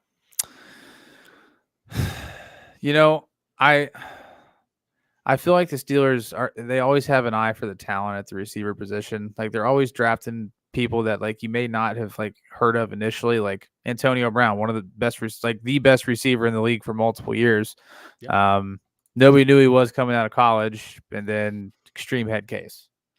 George Pickens wasn't high on anybody's draft boards. He's an incredible talent. He can obviously make some plays that not a lot of people can make. But yeah, I definitely question his heart. I question his effort. Obviously, last year we had a play where he didn't block for Jaylen Warren, and Warren was like, I would have blocked for him. Like, he's a drama queen. He's not a team player, and that's just not who the Steelers are. So, I wouldn't be surprised if they part ways with him at some point this season. So, interesting. and just get him out like they did with Chase Claypool. You know, Chase Claypool was a big head case, and they got rid of him, and obviously he did nothing after that. So, Yeah. but yeah, I'm not in it for like the comments that you guys are making about Alec Pierce, where he went the whole game without a target, and then he was called on 3 straight plays and was happy to do it. Like those are the type of people I want on my team. If I'm coaching, if I'm an owner, those are the guys. Like, doesn't matter if you see it, you know, in the first quarter, the fourth quarter, does like whenever you get your targets, you get your targets. If you don't get them, you don't get them. The only thing that matters is we walk away with a win and that we were successful. Like that's all that should matter. But, you know, obviously I know these guys are playing for contracts and money. It's a lot different to, you know, be in that position versus, you know, sitting here talking about it. But, you know, just from a leadership perspective, like those are the people I want to hire on my team. Like I don't always want A players. I can coach people from C players and get them up to B plus and, you know, maybe A minus players. But when you've got that A plus talent and a fucking just horrible attitude, like you can get it out of here for me. I'm just not about it. So that's kind of I just wanted, I was just curious because I wanted a Steelers fan's perspective, and you're right. Yeah, I mean, that's the shit. Captain seal on his chest, right? Yeah, the shit's not going to fly with Tomlin. Like he doesn't put up with that. Like, yeah, dude, but he's put up with it for 4 years though. Like I hear you on all of it, but we're talking about a dude that fucking slammed somebody's head into the ground. That was the last straw for me. Like if I was Tom, like he would be benched or traded or something, or even cut. Yeah, you know, you're talking about last year he's dogging plays. There was a situation a couple years ago where he showed up like 30 minutes before the game started. Like I hear you on like the culture of the franchise and not put. But it's happening, dude. Like, and nothing's happening with George Pickens, right? Like, but what's wild is it's always that position group in Pittsburgh. It's like everybody else is like the model of what you kind of want at that position, right? Group, and then the receivers, except the receivers, and that's been historically accurate in Pittsburgh. Yeah, I don't know, man. Like, it's just like as a football fan, it's frustrating to watch somebody like every team has a prima donna or a group of prima donnas, or they're all 53 of them are. But you know, usually as a cohesive group, they figure out like when they got to lock in. It just doesn't seem like that he has that lock in factor to me. Nope. Right? Like maybe he does. Doesn't. I mean, there's been games where he catches, he has a touch, you know, a massive catch that turns the game upside down. But then you also see plays where, I mean, I watched enough of that game Sunday too, where even if Justin's looking for for him as like a third option, he's not trying to get open. He takes plays off. He dogs plays. Like you are the number one target on that roster or in that wide receiver group, right? He should be in theory based on, you know, I'm not saying Calvin Austin or Van Jefferson are better receiving options than him. Why has no one gone to him and held him accountable? I mean, maybe they have held him accountable for his options, for his actions, but like somebody needs to tell him to wake the fuck up, dude. Like when you go from college so you go in high school, you work to get a scholarship, right? That's your objective. If you want to play college football for 3 or 4 or 5 or 7 years that you play college football, or 10, you are playing for a second NFL contract. You're not playing to just get drafted. You're playing to be a player that positions himself in such a way that you are not expendable. You know, not necessarily, you know, it doesn't mean for the same team, right? But like you're getting yourself prepared to be this person that's going to be in the league for 7 years, 8 years, 10 years, whatever your shelf life is for a wide receiver. How in 4 years has George Pickens not had the conversation or the accountability to be like, hey man, like Deontay Johnson's gone. His first thought should be like, oh shit, this is a real opportunity for me to put a big season together. He's not going to be a 1,000-yard receiver because he doesn't put enough plays in a game together to be a 1,000-yard receiver. That's kind of my point here. Like, yeah, maybe Arthur Smith doesn't have the right playbook for Justin Fields. I don't know. I don't know the answer to that question.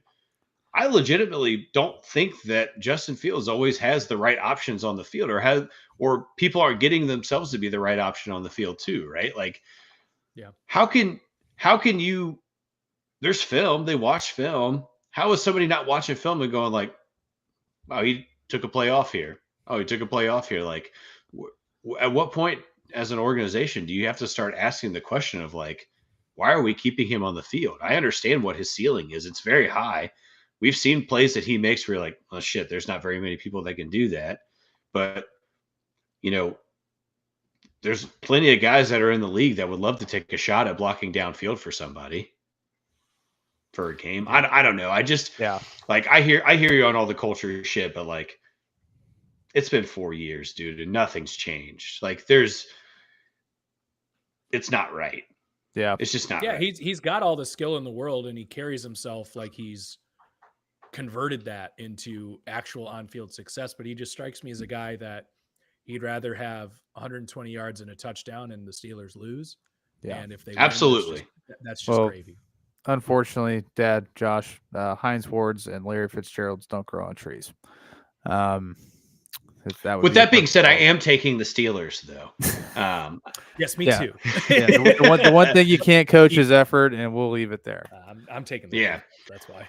And just for what it's worth, the Aiden O'Connell playing quarterback just tells me that they're going for a quick trip to Stinkertown. They're trying to get one of those top 5 picks everybody's so hungry for. Minshew would get them there just all the same. Making the change makes me think they're trying to write the shit. Like, you got to turn it over to somebody else. He's the only buddy to turn it over to. I guess that's true too. That's just a devil's advocate.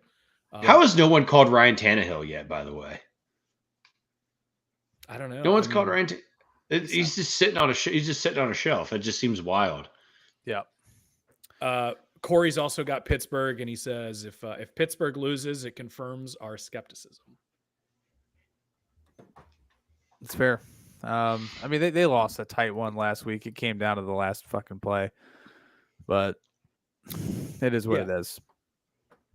It is what it is. All right, moving on. We've got the Falcons taking things on the road to Carolina.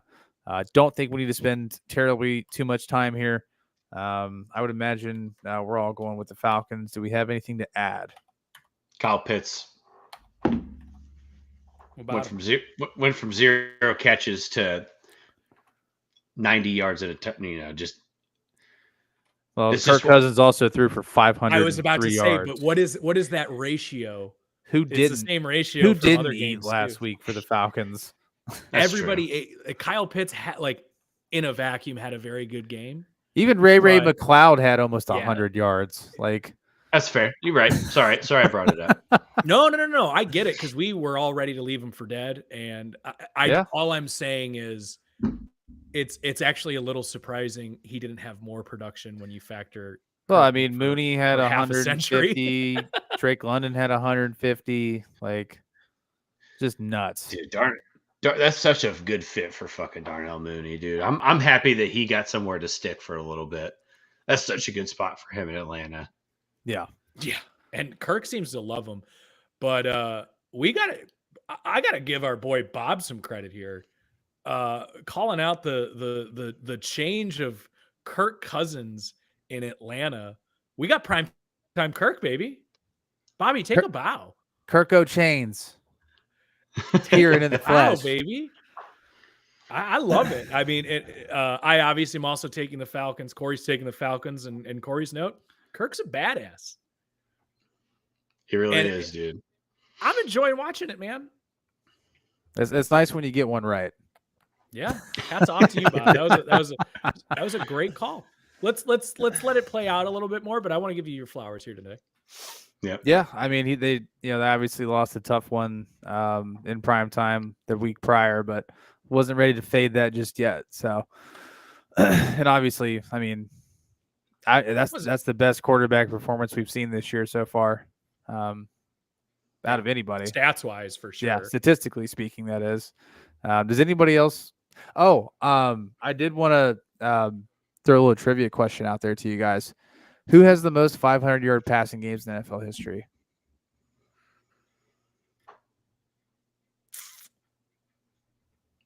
Drew Brees? Nope.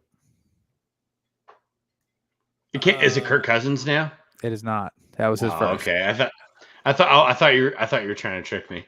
Nope. They are retired. They're retired. Okay. They are retired, but they were active in our Phillip lifetime. Rivers. Nope. Matt Ryan? Nope. Peyton Manning. Now Peyton was always like 300, like would be a great Yeah. game for him. Brett Favre. No. All right, I'm out. I'm tapping.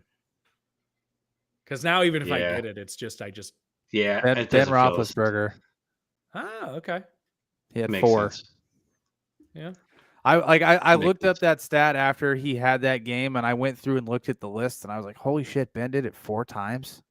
Like, yeah, that's nuts. That doesn't really surprise. Yeah, I mean, there were games where he would go like 38 for 42. Yeah, like he would have slinging. ridiculous stat lines. Yeah. I just thought that it's was like average pass was like 8 yards. Yeah. Like depth of target. They were all to Heath Miller. Yeah. Yeah. All right, boys. We've got a fun. This 4:00 slate is actually pretty solid. At least the back half of it. We got the Lions taking things to Dallas. So, Cowboys coming off a very close win against Pittsburgh last week. Came down to the last minute. I was dude, that play that why is his name fucking slipping my Tolbert? No, he flew over the line and tackled the ball carrier and it fumbled. Landon Roberts. Landon Roberts. Yeah. There it is. Sorry. Incredible play, and then Dak just jumped on it and then threw a touchdown. Asshole. I was so sad from last Sunday that I had like my second TV on, but I just stopped watching football. I put like a show on, and I get it. I didn't even realize they were in a rain delay until I was like, I did that the week prior when they lost to Indy. I was very upset with that L. So I just had the game on, like the pregame on mute, and I just kept looking over, and I was like, wow, they're still doing fucking pregame. And I like.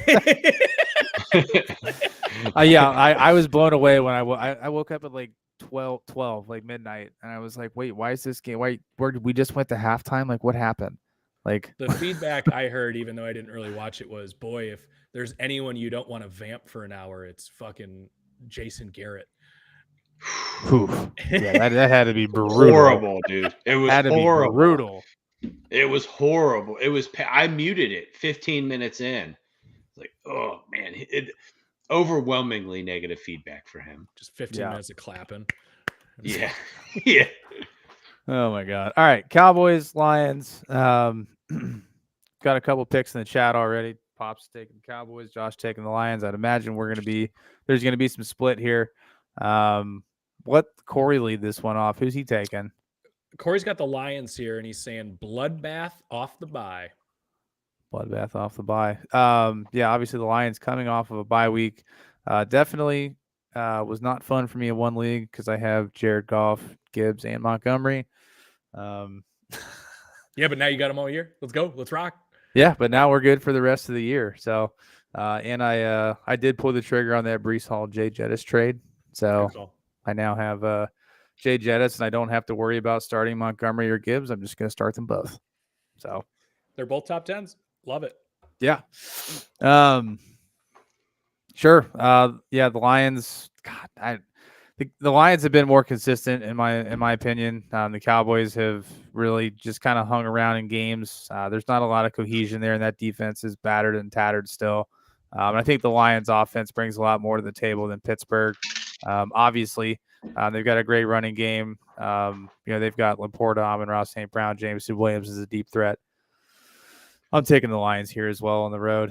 I think the Cowboys snuck one out last week against Pittsburgh, and I just don't think they're going to be able to do that and compete with this Lions offense. So give me the Lions. Todd. Yeah, I think this 3-2 record for Dallas is just a little bit deceiving, fellas. I would agree.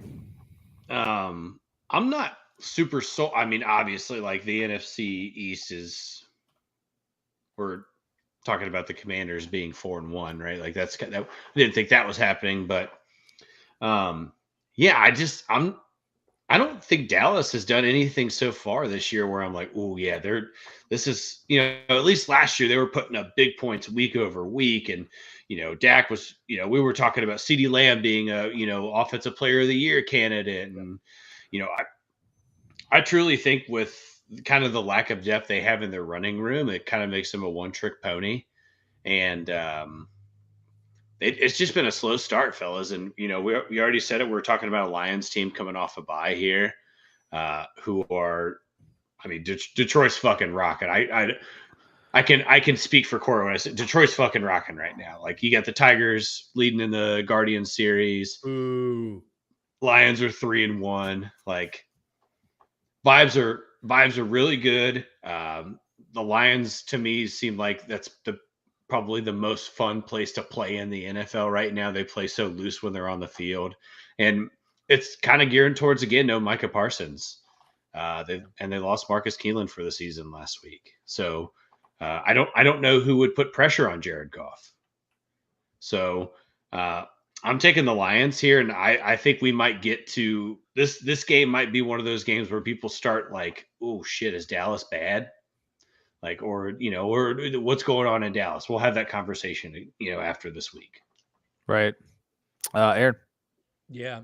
Dallas is really good at home, though. I think that's one thing that historically over the last couple of years, I think they had what was that win? It was like 16-game win streak at home that came in this year. So yeah, is because the dam broke, that means they're going to lose 2 now? I don't know. But I think that's something that's at least worth bringing up. Guys, I had Detroit as my Super Bowl representative for the NFC this year. I think we're not talking about them enough solely because they were on the bye last week. I think they looked amazing in that Seahawks game. I think they started a little slow out of the gate, but I think it's starting to right itself. Actually, I think Detroit benefits a little bit from having that early bye week because, it was nice for them to kind of just, I think, get in that building and reassess where they're at and say, listen, guys, this is our goal this year.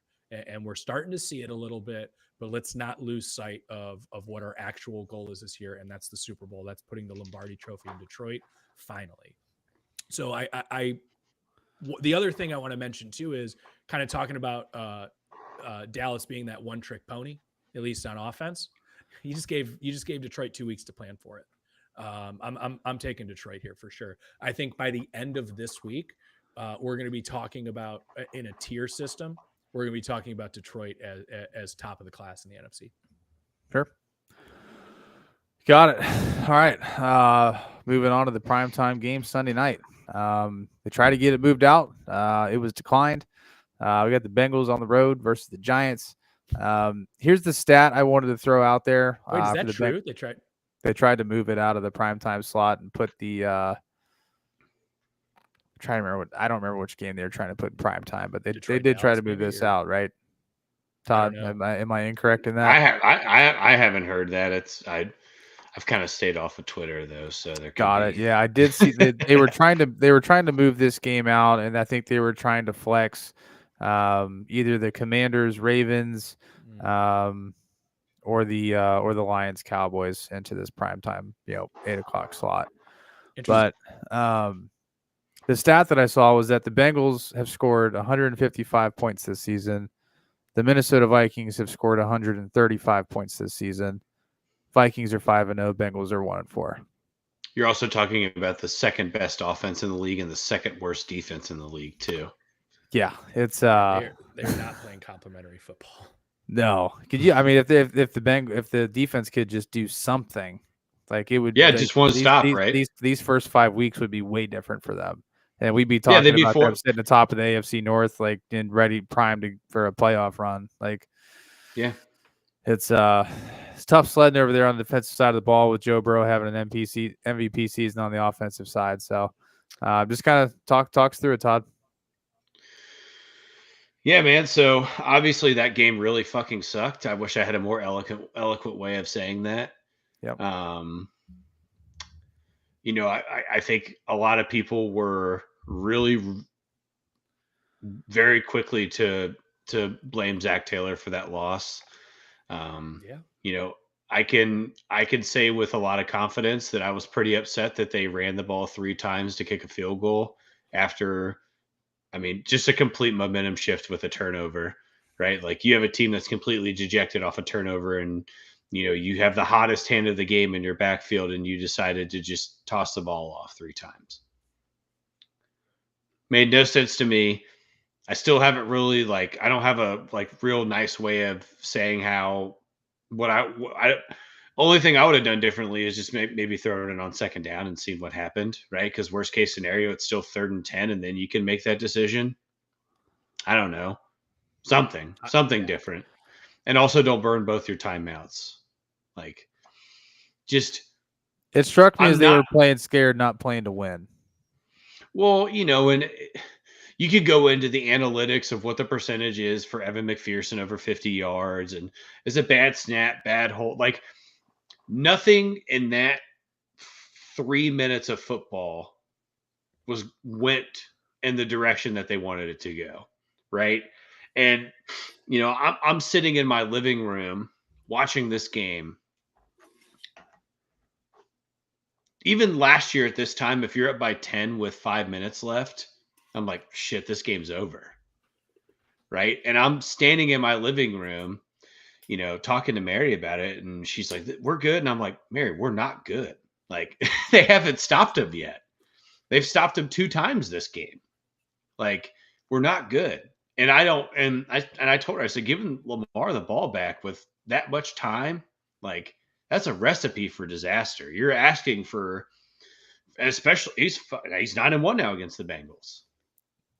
He just plays really, really good against Cincinnati, right? That's just what he's done the whole time he's been in Baltimore. Did it for Louisville when they used to play UC. Never lost to UC either.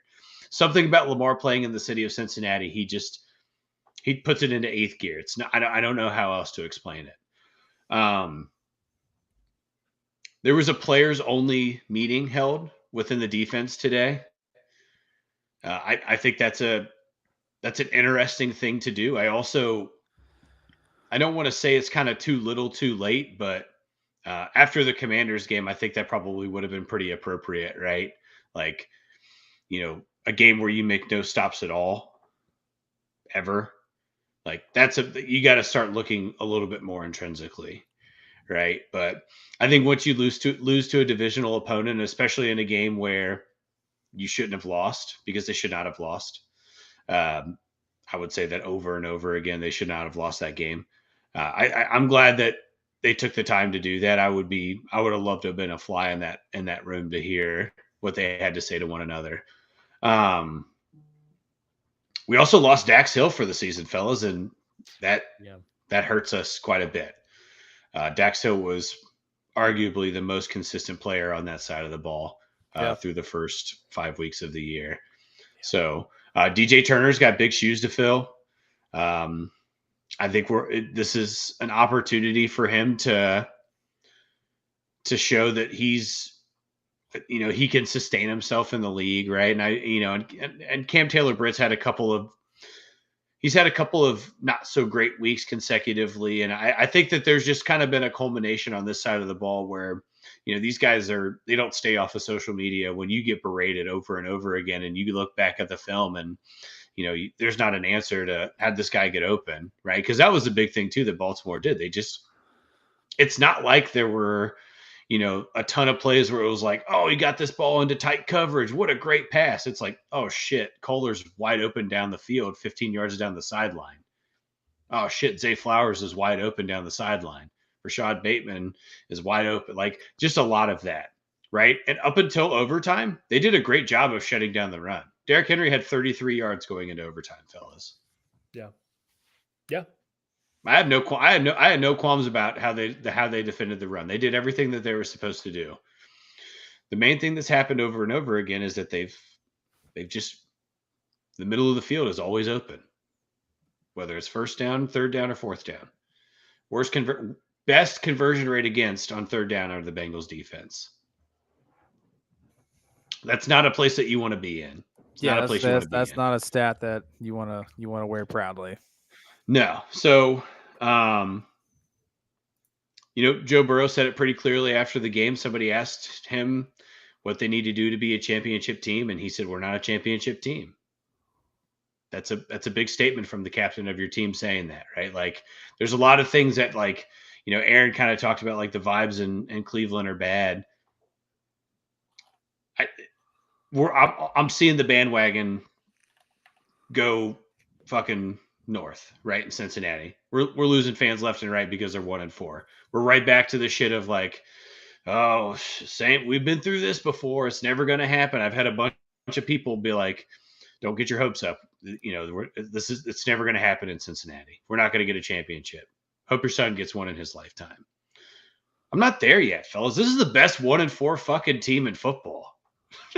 If they were 3-2, we're talking about Joe Burrow being probably the best odds for MVP, right? Like, he's statistically right now, there's not a better quarterback.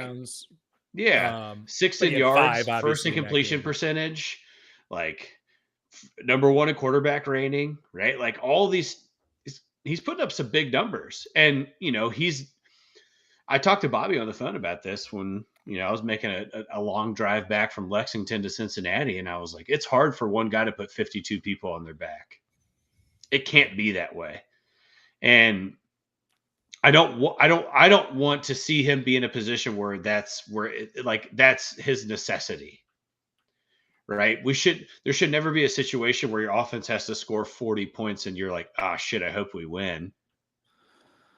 40 points that should be like, oh, this is good. Now let's test some things out. Let's get some reps, right? Like that's where we should be. So I'll get off my soapbox there. That's the negative. The positive is this offensive line is playing. This is the best offensive line that we've seen since Andrew Whitworth left. Amarius Mims went out on a cart and came back and played in the fourth quarter. That's big fucking stones, boys. That's big stones. There's not too many guys that would get themselves ready and get back out on the field. A lot of guys would probably just sit out. And he was on the sidelines. They showed him multiple times. He was in Zach Taylor's ear, like, get me back out on the field. I need to be out there. That's a rookie, right? That's your rookie right tackle. I'm taking the Bengals here, fellas. I don't see any reason not to. Obviously, the Giants, their offense is moving in a decent general direction, right? But, I think this is a good opportunity for Cincinnati to get on the field on Sunday night and play better. I'm not going to say lock it down, but they need to just have a good defensive game, right? They played exceptionally well against Kansas City on the defensive side of the ball. Let's go back to that. What do we do right in that game? What adjustments do we need to make? Let's get back to it. So I'm taking the Bengals here. Sure. Aaron? Do we know about Neighbors? No, he's still questionable. Still questionable? Yeah, because he's still technically he's in concussion protocol still. I'll start with Corey here. He's obviously taken the Bengals, and his note is Joe continues MVP run. And I hear you guys. Like, don't get me wrong, Joe Burrow's playing great, especially these last couple of weeks. But the story with the Bengals is they're slow out of the gate. They put themselves in this hole, and unfortunately, I think the hole that they've put themselves in this year is too big to climb out. Those guys don't win MVP. They just don't. Like that, it's a narrative award. It typically goes to quarterback on the best team or quarterback on the team that nobody expected to make the playoffs, and they did. So I have to push back on Corey a little bit there. I like statistically, again, I don't like Todd said, if they were 3-2, you're right. He probably is the odds on favorite. Unfortunately, that's just not how MVP typically works in the NFL. Yep. Right. With that said, I actually think this is a very interesting game because I compare the Bengals a lot to the Seahawks, where not worried at all about their offense. It's their defense that's Swiss cheese, they're very similar situations. You have elite playmakers. Obviously, I know Joe Burrow is better than Geno Smith, but Geno Smith actually plays a very similar style of football to Joe Burrow in terms of what they bring to the offense. And again, I'm not saying Geno Smith is as good as Joe Burrow, but stylistically, I think they're similar type quarterbacks. So I think this will actually be a very interesting game for the Bengals because I don't think any of us took the Giants last week. Nope. I think we all saw the Seahawks come back to life in the second Yep. half of that Lions game. Everybody like, took great. Seahawks, including Yeah. chat. Again, this is kind of how I feel when we were talking about Bengals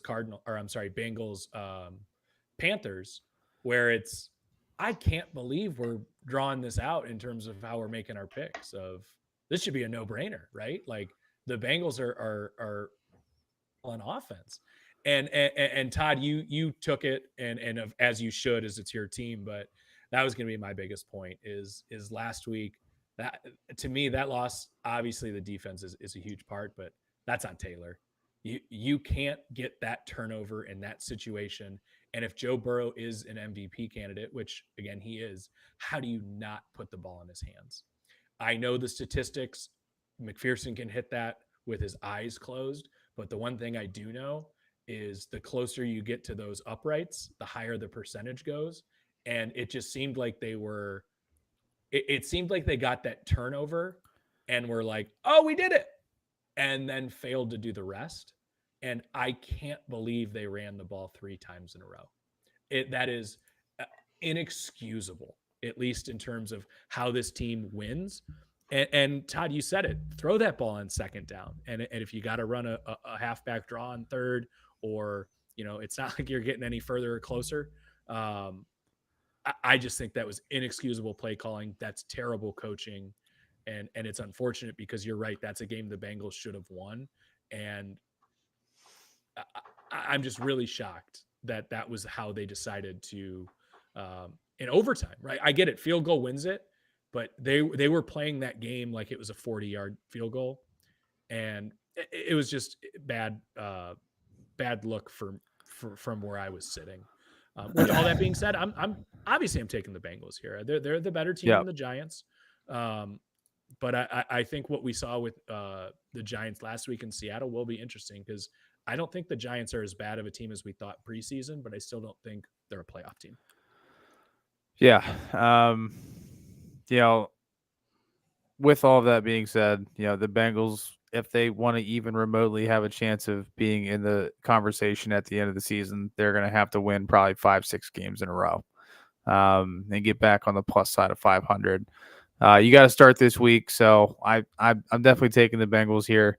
But I do agree with Aaron. I think it was poor coaching. They were playing not to lose instead of playing to win. And then that's the exact reason they lost, because they stopped being aggressive and got away from the things that made them so successful throughout that entire football game. Exactly. They Baltimore had no answer. They had no answer, and then they're like for the pass, and then they just decided to run the ball, which they were not successful with it, pretty much any point during that game. So, tough loss for the Bengals. Definitely a game they should be 2-3, not 1-4, but here we are. Moving on to the Monday night showdown. Todd, you okay? Yeah, I got back into that place for a second. I got a little upset. I'm fine. I'm here now. Okay. Did we bring you down a little too much? No. You guys know how this shit is, man. Like, we're competitive too, right? Like it's in our blood, and it always sucks hearing the negative feedback. Well, no, you guys didn't say anything that was wrong, right? Like I would speak up if I felt like I disagreed with anything, right? But it's hard to hear, man. Yeah, and it's hard for everyone to say the same thing in a different way, and I have to be like, yep, and I can't be like, well, this and this, like, I don't know. It's tough. Meanwhile, over here, I'm like, yeah, you're fucking right. We're bad. Yeah. Shoot me now. Yeah. Because, but again, talent wise, like we know this, like that offense that's a championship offense. It's just unfortunate. It's crazy. God, you put that offense in Pittsburgh or vice versa. You put Pittsburgh's defense in Cincinnati. Like that's a Super Bowl team right there. Like, no question. That's a steamroller. Right. Yeah. That's a franchise you put together in Madden. Yeah. It's incalculable. All right, guys. We got the Bills on the road in New York. Robert Saleh gone. There's the defensive coordinator. What is his name? Taking the reins here.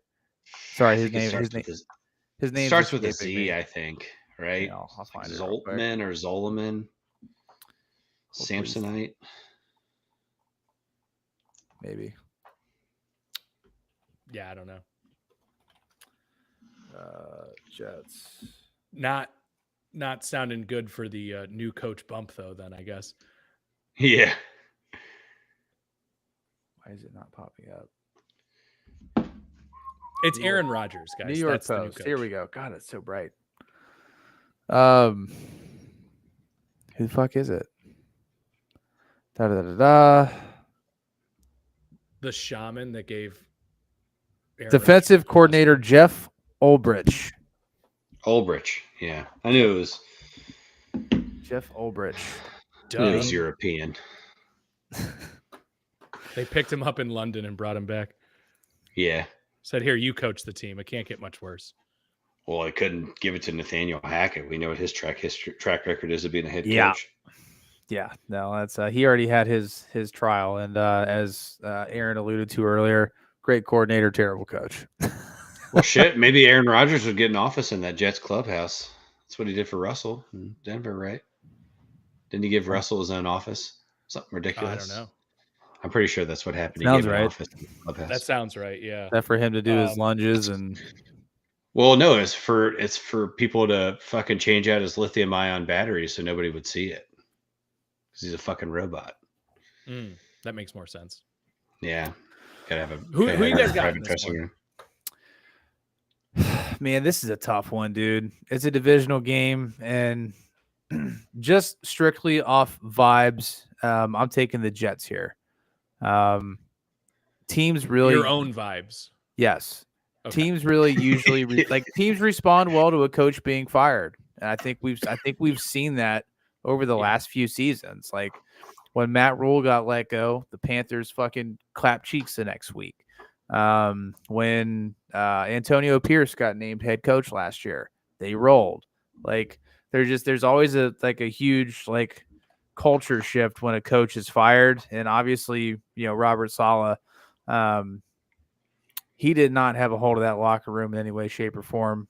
His track record is obviously not great. So I would expect the Jets to come out and play with a lot of passion this week. Obviously, it's a divisional game. It's a big game for both of them. So I'm taking the Jets here. Yeah. Strictly off vibes. So. Yeah, Josh Allen's not really he's not a super strong primetime quarterback either. He's inconsistent in primetime. Maybe let me just word it that way. That being said, I don't know if a coach firing in New York turns the vibes around though. Interesting. I think so. I think New York is a special circumstance for professional sports as a whole, right? And there's something about being in a big city like that. I mean, it's not. It doesn't happen very often where the Yankees fire a coach midseason or anything. But historically, when these franchises change coaches over, excluding Daboll, there's a little bit of a lull time in New York. It's hard to be in that city and play a professional sport. I also think that most of these teams where they have coaches that get fired, they don't have someone as pertinent to the NFL as an Aaron Rodgers. Obviously, based off of you guys talked about the body language of Saleh and Rodgers, I'm sure they didn't seem like they got along too great, right? But I don't really know. Like this to me doesn't feel like that. This shifts the winds of New York that drastically because I still don't think New York is a bad team. Like this Jets team isn't bad, right? Like it's just two consecutive weeks of them not moving the ball down the field. Which, by the way, Saleh's not calling the plays. So to me, this is just that he's the sacrificial lamb of this franchise. We've said it a bazillion times. It's easier to fire a coach than it is to replace the quarterback, especially when you're paying the quarterback $50 million. I don't think anything changes in New York at all. I think that this team stays the same level moving forward. I'm taking the Bills here. Obviously, coming off of 2 consecutive losses, right? 2 weeks in a row losing games, or 2 of the last 3. No, they lost. They lost to the Ravens, and then they lost to the Texans on the last second field goal.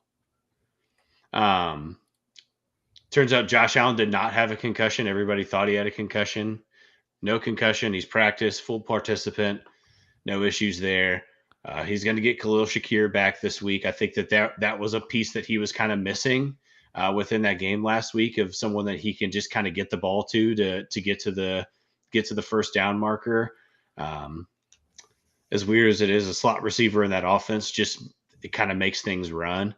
But I don't know, man. I just don't see this as a like, oh, Salah's gone. Let's all rally together and let's do it for the Jets. It just feels like it is what it is, right? And I think you kind of roster these two teams up to one another. Feels like the Bills have a better roster. Just by process of elimination, I do believe they have the better head coach now, just because this guy has never been a head coach before. So I'm taking the Bills here. Coach regardless. Sure, right? Yeah. So we're in the same position, but yeah, this whole Saleh thing, it's interesting as articles have come out, and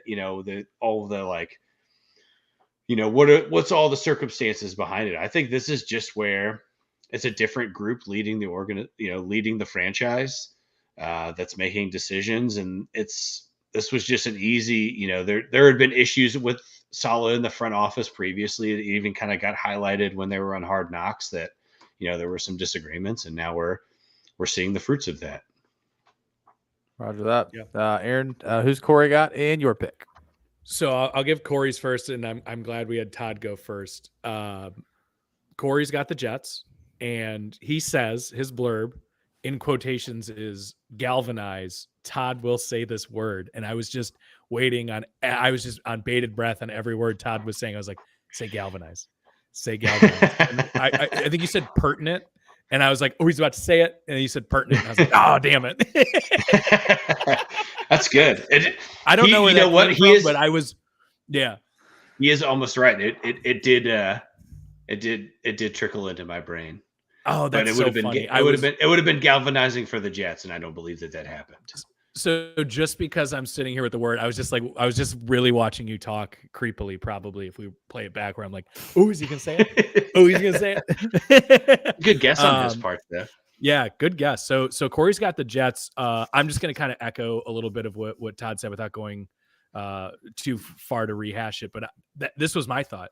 The new coach bump, I don't think necessarily applies here in New York, because those teams that you had cited there, Bobby, we talked about Carolina, or we talked about the Raiders. Those typically are teams that are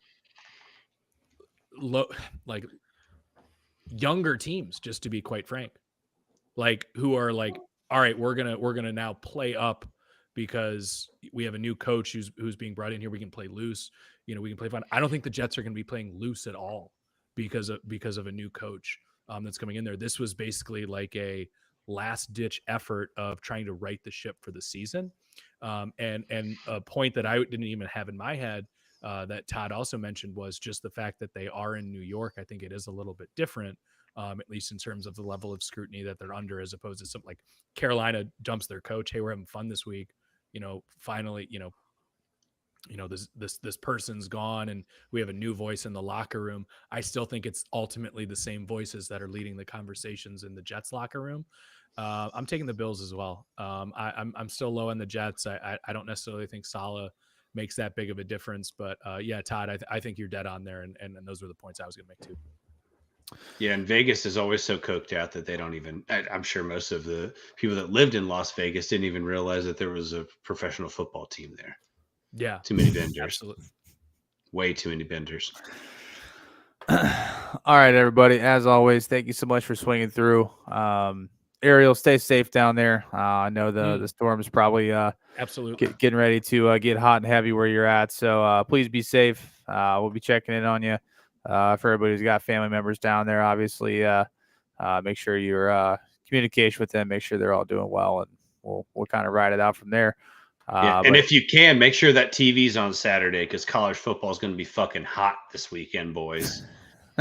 A ton of top 10 matchups, top 10, top 15 matchups. Should be a good weekend of college football too. Power up your generator, hook up to Starlink. watch some college football. Yep. Use the antenna, make it out of a hanger, whatever you can scrounge together. So, but best of luck to your fantasy teams this weekend as well. We will see you guys next week for a week 6 recap and a week 7 pick 'em. Peace.